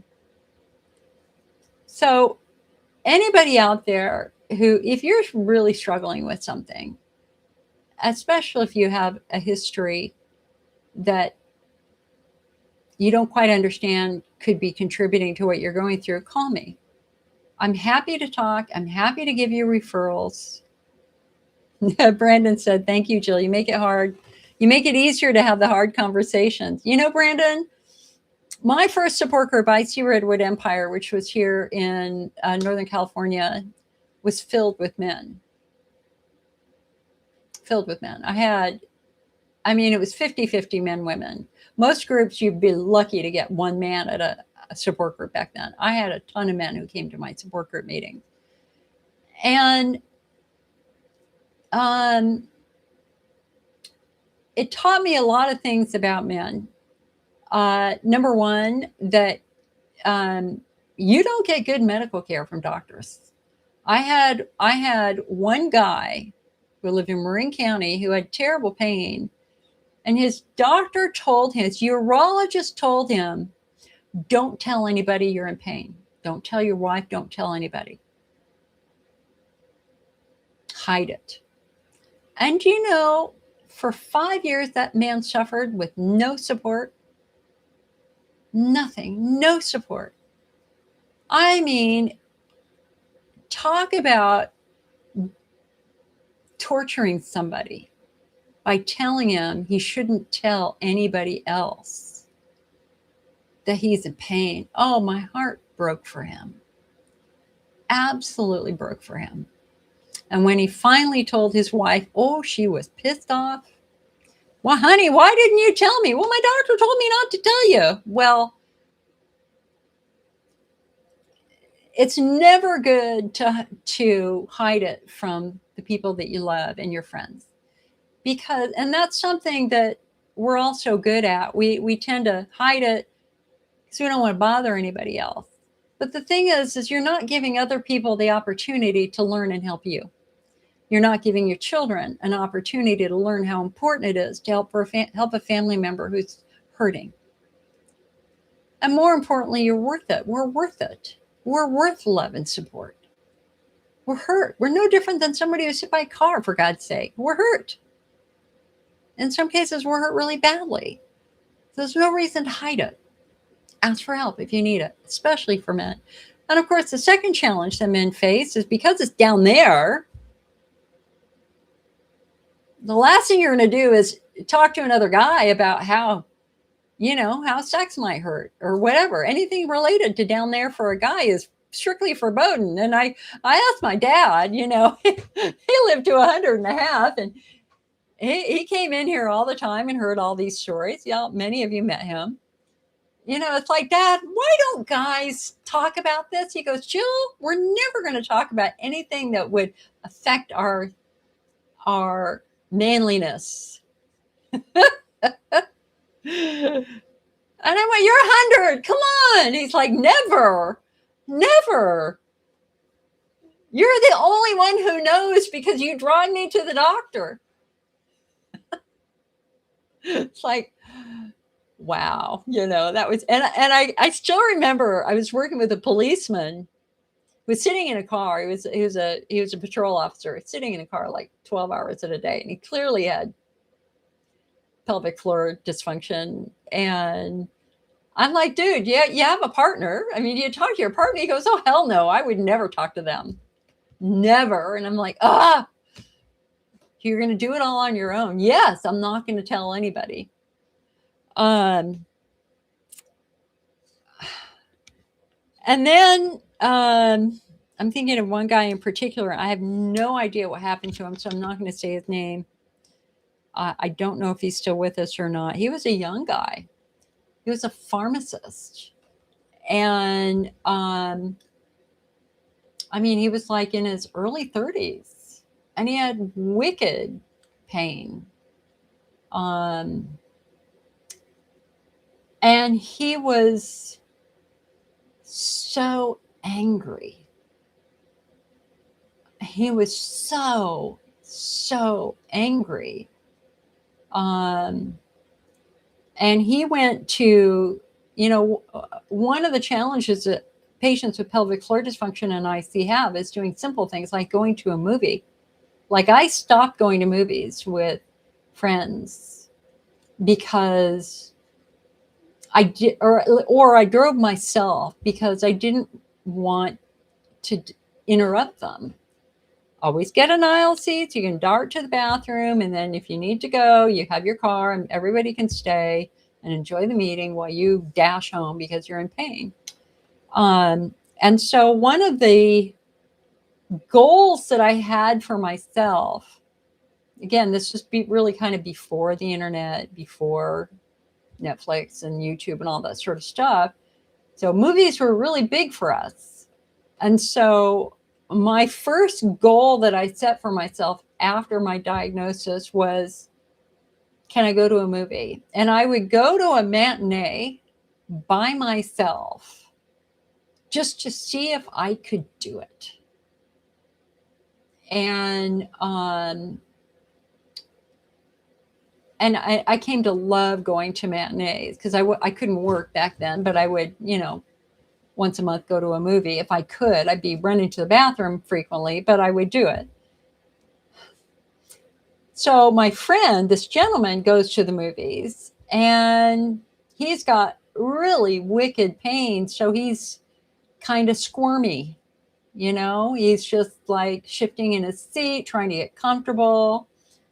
And they called the police on him because they thought he was somebody behind him saw him moving and thought he was playing with himself, which he was not doing at all. He was just in so much pain. And they literally pulled him out of the movie and almost arrested him. And he's like, here's my doctor. Here's the stuff. I'm not doing that. I've got IC. It's very painful to sit. I'm trying to watch a movie, but I just have to move around. And they let him go. But his anger, when he described that to me, I was waiting for him to hit the wall. And this is one reason why I see patients are often isolated, is we tend to stay home. I guess the point that I'm trying to make here is that there is no shame, there is no blame to having a pelvic injury. It takes a lot of work. It affects our lives in different ways.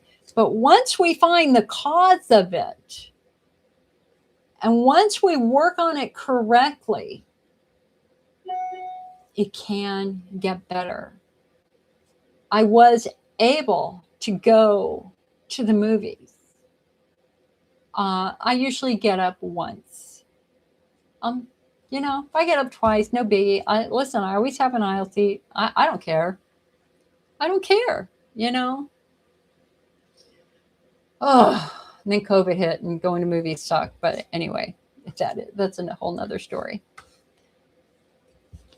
All right. So we have been going on for about 2 hours and 20 minutes. Obviously, I can talk forever. I am happy to take any question that you might have.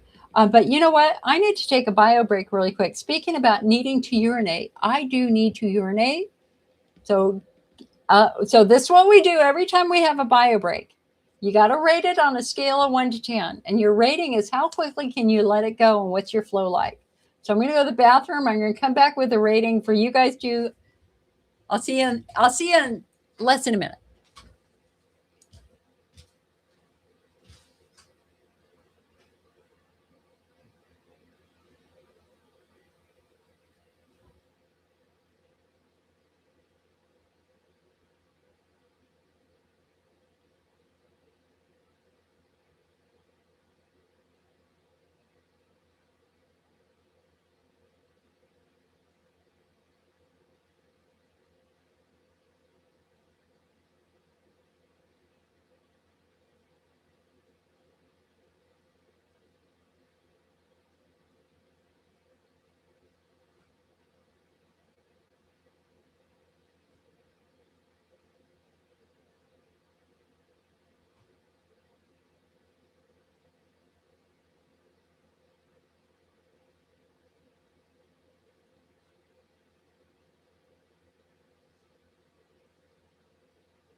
All right. I'm going to give me a 7 that time. Took me about a second to start, but I had good flow. I always think it's really interesting, though. You think you're done, and then you go, might not be done. Bend forward a tiny bit. Oh, a little bit more coming out. Oh, God. I'm sorry. I'm funny that way.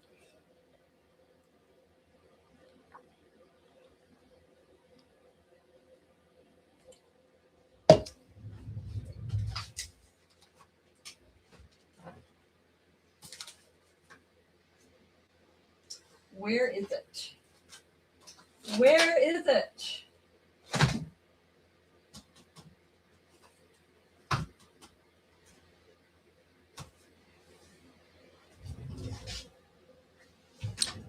Hold on. Where is it?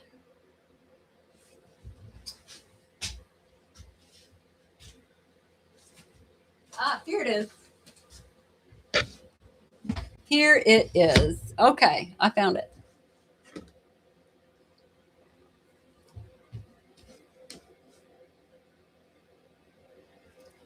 Brandon said, I always have more at the end when I pee. It's never finished. The funny thing is that like I was a competitive tennis player. I mean, I was like number one on my college tennis team, and I was ranked in California. And I was I legit was a good tennis player. I wasn't the best by far. I tried playing with the best. They were way better than me, but I wasn't bad. But then, when I ended up starting to get some of these other symptoms, I needed to use the restroom. And you can't leave the tennis court to go use the restroom. Otherwise, it's really suspicious. And that's one of the reasons why I had to stop playing tennis. And even now, it's like, okay, I've never played pickleball yet. Pickleball kind of scares me because there's a lot of injuries with pickleball. I don't really want any more injuries, but I miss it. So I wanted to, as I was working on this book, I was going through a lot of the case studies that Dr. Weiss shared in his book. And I thought I would share a few of those as well. It's always good to share success stories.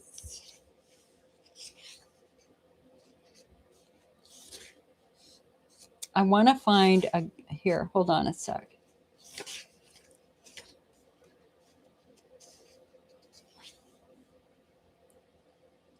Okay, here you go. We're going to go through some of these really important success stories here. So Molly's story. At the time of Molly's first appointment, she was 37 years old with a 6-year history of lower abdominal pain and pain with penetration during sex. 1 year after the onset of her symptoms, a laparoscopic examination revealed endometriosis and a right ovarian cyst. Both the endometrial tissue and the cyst were removed laparoscopy. Following this procedure, Molly developed recurring, quote, bladder infections with vulvar burning. Though vaginal yeast cultures had been negative, she was treated with antibiotics and antifungal medication that failed to relieve her symptoms. Therefore, 1 year later, she went another laparoscopic removal of endometrial tissue. And rather than improving her bladder pain, this procedure caused it to escalate. X-rays were then ordered, which revealed a stone lodged in her right ureter, a muscular tube through which urine travels from the kidney to the bladder. The stone was removed, yet Molly's bladder pain continued, and she underwent a diagnostic bladder distension and cystoscopy. Because a slight bleeding of the bladder lining was observed during this procedure, she was diagnosed with IC, even though such bleeding is documented in normal bladders. In other words, when you stretch the bladder, it's going to bleed, even people with a healthy bladder. Okay. Molly saw 6 doctors in an attempt to get relief from what she had come to believe was her bladder pain. as well as her pain with intercourse. Physical therapy helped decrease the pain with penetration, but not the bladder pain. Finally, frustrated and depressed by the ongoing failure to resolve her symptoms, she consulted me. And this is Dr. Jerome Weiss. This is not me, Jill Osborne. She was seeing Dr. Weiss, who wrote this book. Okay, my examination revealed trigger points of the rectus abdominis muscle above the pubic bone, as well as the very tender trigger points around the urinary sphincter and the coccygeus muscles that attach to the tailbone. I first treated Molly with internal and external myofascial release, as well as dry needling of the suprapubic trigger points, and she immediately noticed an improvement in her bladder pain. Next, to relieve her pain with penetration, we taught her husband internal muscle relaxation techniques to be used prior to intercourse. On the third visit, trigger points in the lower right rectus abdominis muscles were dry needled. Following that procedure, 95% of her bladder pain was gone. Molly's case clearly illustrates how confusing symptoms can derive from viscerosomatic reflexes. Endometriosis and ovarian cysts created tension in the muscles of the abdominal wall that culminated in the formation of trigger points there. These were the source of the, quote, bladder pain that led to the mistaken diagnosis of IC. She has since dropped the word bladder and says suprapubic instead because she realizes that the pain was never in her bladder. Her case also demonstrates how body wall muscles can duplicate bladder symptoms. Thus, it is imperative that treating physicians first look outside of the bladder for the source of the problem or examine from the outside in. Once her problem was correctly diagnosed, she responded rapidly to treatment. Molly was lucky. She did not have IC.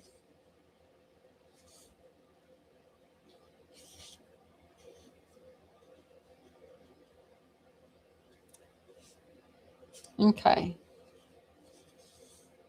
Let me find another one. I love this book. I am in love with this book. I am in love with Dr. Weiss. God bless his soul. He passed away a year ago. One of the best doctors ever. Okay, let's go to Sarah's story. Sarah came to me at the age of 24 with a 1-year history of urgency frequency. She'd been passing small volumes of urine 12 times a day on average. There was also a delay when she tried to start her urine flow, and once initiated, it was very weak. Hello, sound familiar? Sarah's symptoms began after an intense orgasm during a period in which she was under a lot of emotional stress and was holding her urine back for long periods of time while commuting to school. Sarah also mentioned that she had pain during deep penetration with intercourse, but that the pain subsided if she held still and waited for a short time. And for the past 3 months, she'd been experiencing suprapubic pain, which is pain above the pubic bone, in bed at night. These symptoms began within 24 hours after an intense orgasm read that part. Okay. In spite of negative urine culture, she'd been treated with 2 courses of antibiotics, and not surprisingly, this failed to resolve her symptoms. A cystoscopy to evaluate the bladder and urethra was then performed and showed nothing wrong. However, the procedure itself gave her excruciating pain. Only acupuncture provided some temporary relief. My examination revealed trigger points in the adductor muscles of the inner thigh, the rectus abdominis muscles above the pubis, the piriformis muscles, and the quadratus laborum muscles, which attach to the lower ribs and the top of the pelvis. The internal muscles of the pelvic floor, especially around the urethra and urinary sphincter, were also markedly tender and duplicated her symptoms when compressed. This indicated the presence of trigger points as well. Treatment consisted of internal myofascial release for the pelvic floor trigger points and dry needling of the trigger points in the external muscles. The internal and external trigger points and secondary muscle tension quickly resolved, and within 1 month, intercourse and orgasms were much more pleasurable, and daytime frequency decreased from 12 to 15 to 8 to 9 times. After 3 visits, 3 months, and 15 office visits, she was urinating only 7 to 8 times a day. Sarah's history includes a string of early traumas to the pelvis that could progressively increase the muscle tension in the affected areas over time. At the age of 7, she slipped on a wooden plank and landed on her vaginal area, resulting in vaginal bleeding. Oh my God, you'd be amazed at the number of patients who have fallen and have blood down there, both men and women. At the age of 16, she was kicked in the crotch and at another time was punched in the clitoris. The resulting pain was so severe she was unable to walk for a day. And at the age of 19, she injured herself and lost consciousness after slipping on the side of a swimming pool. She was a gymnast at an early age, and at 19, she began dancing vigorously. This resulted in pain down her left leg and low back, which she attributed to an injury of her sciatic nerve.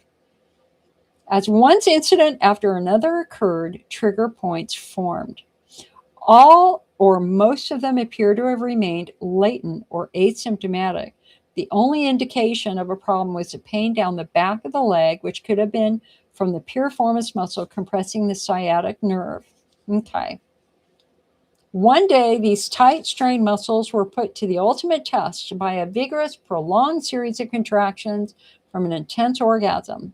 Muscles around the urethra and the rest of the pelvic floor went into sustained, severe, and self-perpetuating spasm. The result was urinary frequency, diminished urine flow, discomfort above the pubic bone, and pain with intimacy. Sarah's story demonstrates how cumulative stresses and traumas to the pelvis can eventually explode into severe, sustained symptoms when a critical threshold is crossed. It also demonstrates that urinary symptoms are more likely to reflect what's happening outside the bladder than inside. Therefore, practitioners are advised to evaluate and treat accordingly. Additionally, and importantly, it illustrates the power of myofascial therapy, which in this case consisted of internal release and dry needling. No other therapeutic elements were required. Perhaps the most important take-home lesson relates to the rapidity of Sarah's recovery. She was only 23 years old when her symptoms were activated, and only a year had elapsed since she received a diagnosis. Her system had not been compromised by many years of inappropriate therapy and unnecessary surgery. Unnecessary surgeries. I can think of a young guy that I was working with who's 22. His mom called me. And he was essentially bedbound. Had dropped out of college, was in agonizing pain, was very, very depressed, laying on his bed, couldn't do anything he was doing with his friends. He was just in agonizing pain. Diagnosed with interstitial cystitis. So she put him on the phone, and we were on speaker or something like that. And I went, "So what do you think triggered it?" He said, "I know exactly what triggered it." And I went, what was it? He goes, "I fell off the ski lift. I fell off my ski lift. A ski lift. And as soon as I fell, all of these symptoms started." Now, it turned out he also was a football player. He was a high school football player. So what that tells us is he took a lot of pelvic injuries. And then that fall down the ski lift, that was the triggering event. He didn't have interstitial cystitis. He didn't have prostatitis. None of those medications would have helped him. He had an injury, pelvic floor injury. And we just see more, now that we know to ask that question about past trauma, you'd be amazed at the number of patients with past trauma. IC is no longer considered an incurable bladder disease. It is a pelvic pain syndrome for which there are many potential causes or triggers.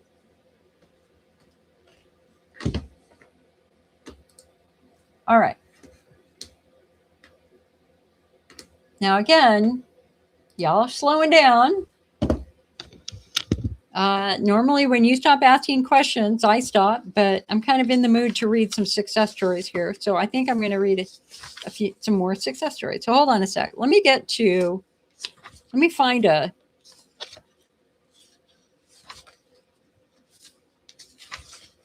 an interesting one. I mean, these are all interesting, but he did such a good job with this book.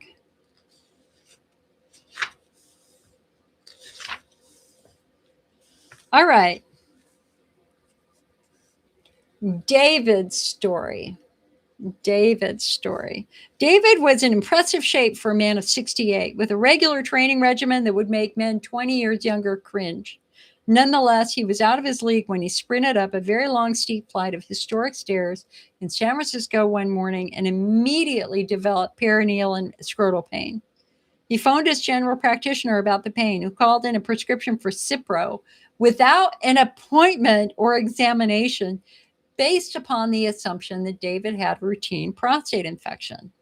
When David reported the side effect of severe diarrhea, his doctor switched him to doxycycline and referred him to a urologist. This specialist found, quote, signs of inflammation with white blood cells in his prostate fluid and told him to stay on the doxycycline. David followed this advice for a month, yet pain persisted, and finally he came to see me. And again, that's Dr. Jerome Weiss. While taking David's history, I learned that his pain increased with sitting and decreased with lying down. He described sitting in his office chair as miserable and confessed that he was having trouble concentrating on his work. He also revealed that he was having difficulty achieving an orgasm and recalled experiencing similar scrotal pain in the 1980s when he was an avid bike rider.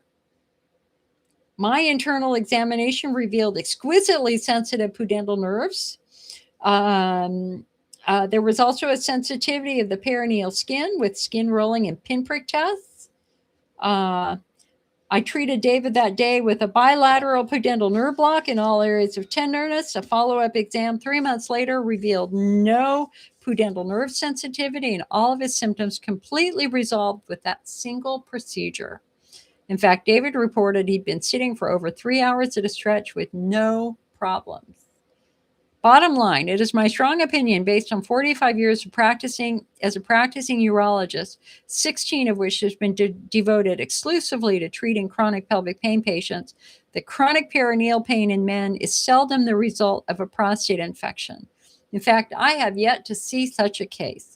If practitioners understood this, they could spare their patients unnecessary suffering, unnecessary expense, and unnecessary exposure, in many cases long-term exposure to antibiotics such as Cipro that can have serious side effects.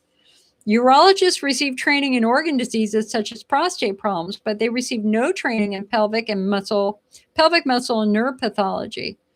Given that the prostate is in the region of the perineum, their immediate and generally unfounded assumption is that pain in the perineum must be a prostate infection.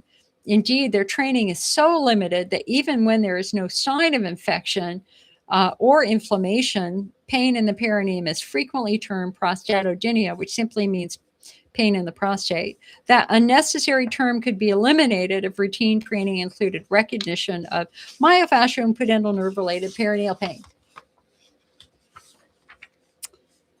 Oh, let's see if I can find another interesting one.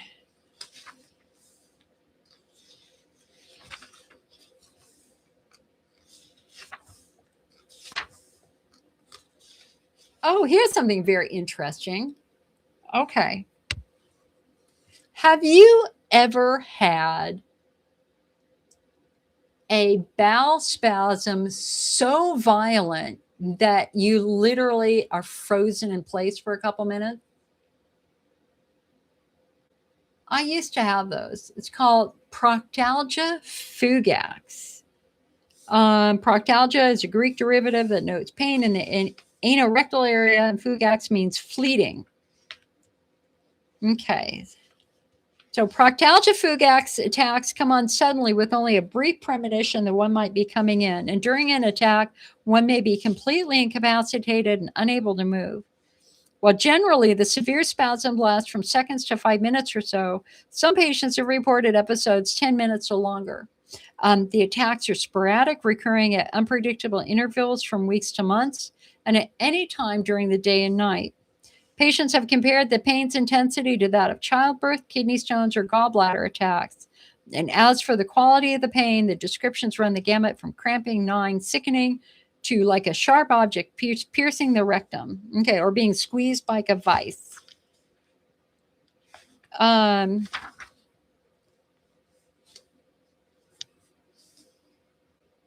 So this is actually a violent pelvic floor spasm. Let's do Leslie's story. Leslie, age 36, came to see me with a laundry list of symptoms and a challenging history loaded with stressors, the sum total of which had left her in a barely functional state. She complained of pain in her left hip and tailbone, lower abdomen, and pubis, and upon questioning, a pain in her toe joints and numbness in her little toes. She said the pain flared severely whenever she rode her mountain bike, forcing her to abandon this activity, that sitting for long periods of time was painful, and that walking was sometimes very hard. She also reported suffering from urinary stress and incontinence with the urge to void during intercourse, and that when holding back her urine, she felt diffuse pain throughout the pelvic region. Additionally, she related a history of painful constipation with intense straining, possibly related to high doses of narcotics she'd been taking. Finally, she described episodes of stunningly deep anorectal pain that lasted about 3 minutes, causing her to stop in her tracks, wait with fists clenched, and catch her breath when they ended. These painful spasms had become more frequent and severe to the point where she feared she could not continue to work. Upon examining Leslie, I found trigger points in the hip rotator, adductor, abdominal, and psoas muscles, and also in her abdominal scar, along with extreme pelvic floor tension. Also observed were biomechanical abnormalities that included a hip height discrepancy, Morton's toe, bunions, and excessive pronation. Myofascial release of the tension and trigger points in the dysfunctional muscles and trigger point injections gave Leslie significant relief. After only a few treatments, she was able to decrease her pain medication by 50%. Her rectal spasms and other symptoms greatly improved, and she could walk comfortably for an hour 4 times a week. In fact, the last time I saw her, she was feeling so good, she confessed she'd almost canceled her appointment. And my examination that day revealed only a few trigger points that required some additional attention. Anyway, this book, Game Changer. It's in the ICN Network shop. We only have a couple of copies left. I don't know if we'll ever be able to get it again because he did pass away last year. He was a friend of mine. So he gave it to us at a tremendous discount. I don't know if his estate is going to keep printing this book. I think this is the best book ever written for ICN pelvic pain. You can see how marked up it is for me. Like, my God, I have used this so many times. All right. So anyway, well, listen, I think we're done. I plan to be here next week. Knock on wood. And fires. Fire season had started. And so I do believe that I'm going to go walk around the lake. So thank you for listening. And if you like what I do, please consider becoming a member of the IC Network. You can get our great magazine, the IC Optimist. We've got our new IC 101 app. We have got our IC 101 food guide, which is what the app is based on. We've got our IC 101 flare guide. We've got our book, IC 101, It's Not Just a Bladder Disease. Lots and lots of things happening. And again, our next book is going to be our pain guide. So on that note, I'm going to say goodbye, you guys. And do me a favor and put your flag up if you have one. And thank any and all members of your family and friends who served in the military, or anybody who may have lost somebody in the military. It is Memorial Day. It is a solemn remembrance. And I'm going to choose to remember my dad, all of my uncles, my grandfathers, who were all in the military. All right. I'll see you guys later. You can call me anytime, icnetwork.org. The phone number is at the top of the page. And come on over. We got all sorts of good stuff over on our website as well in our shop. All right. I'm going to say goodbye to YouTube first. Bye, YouTube.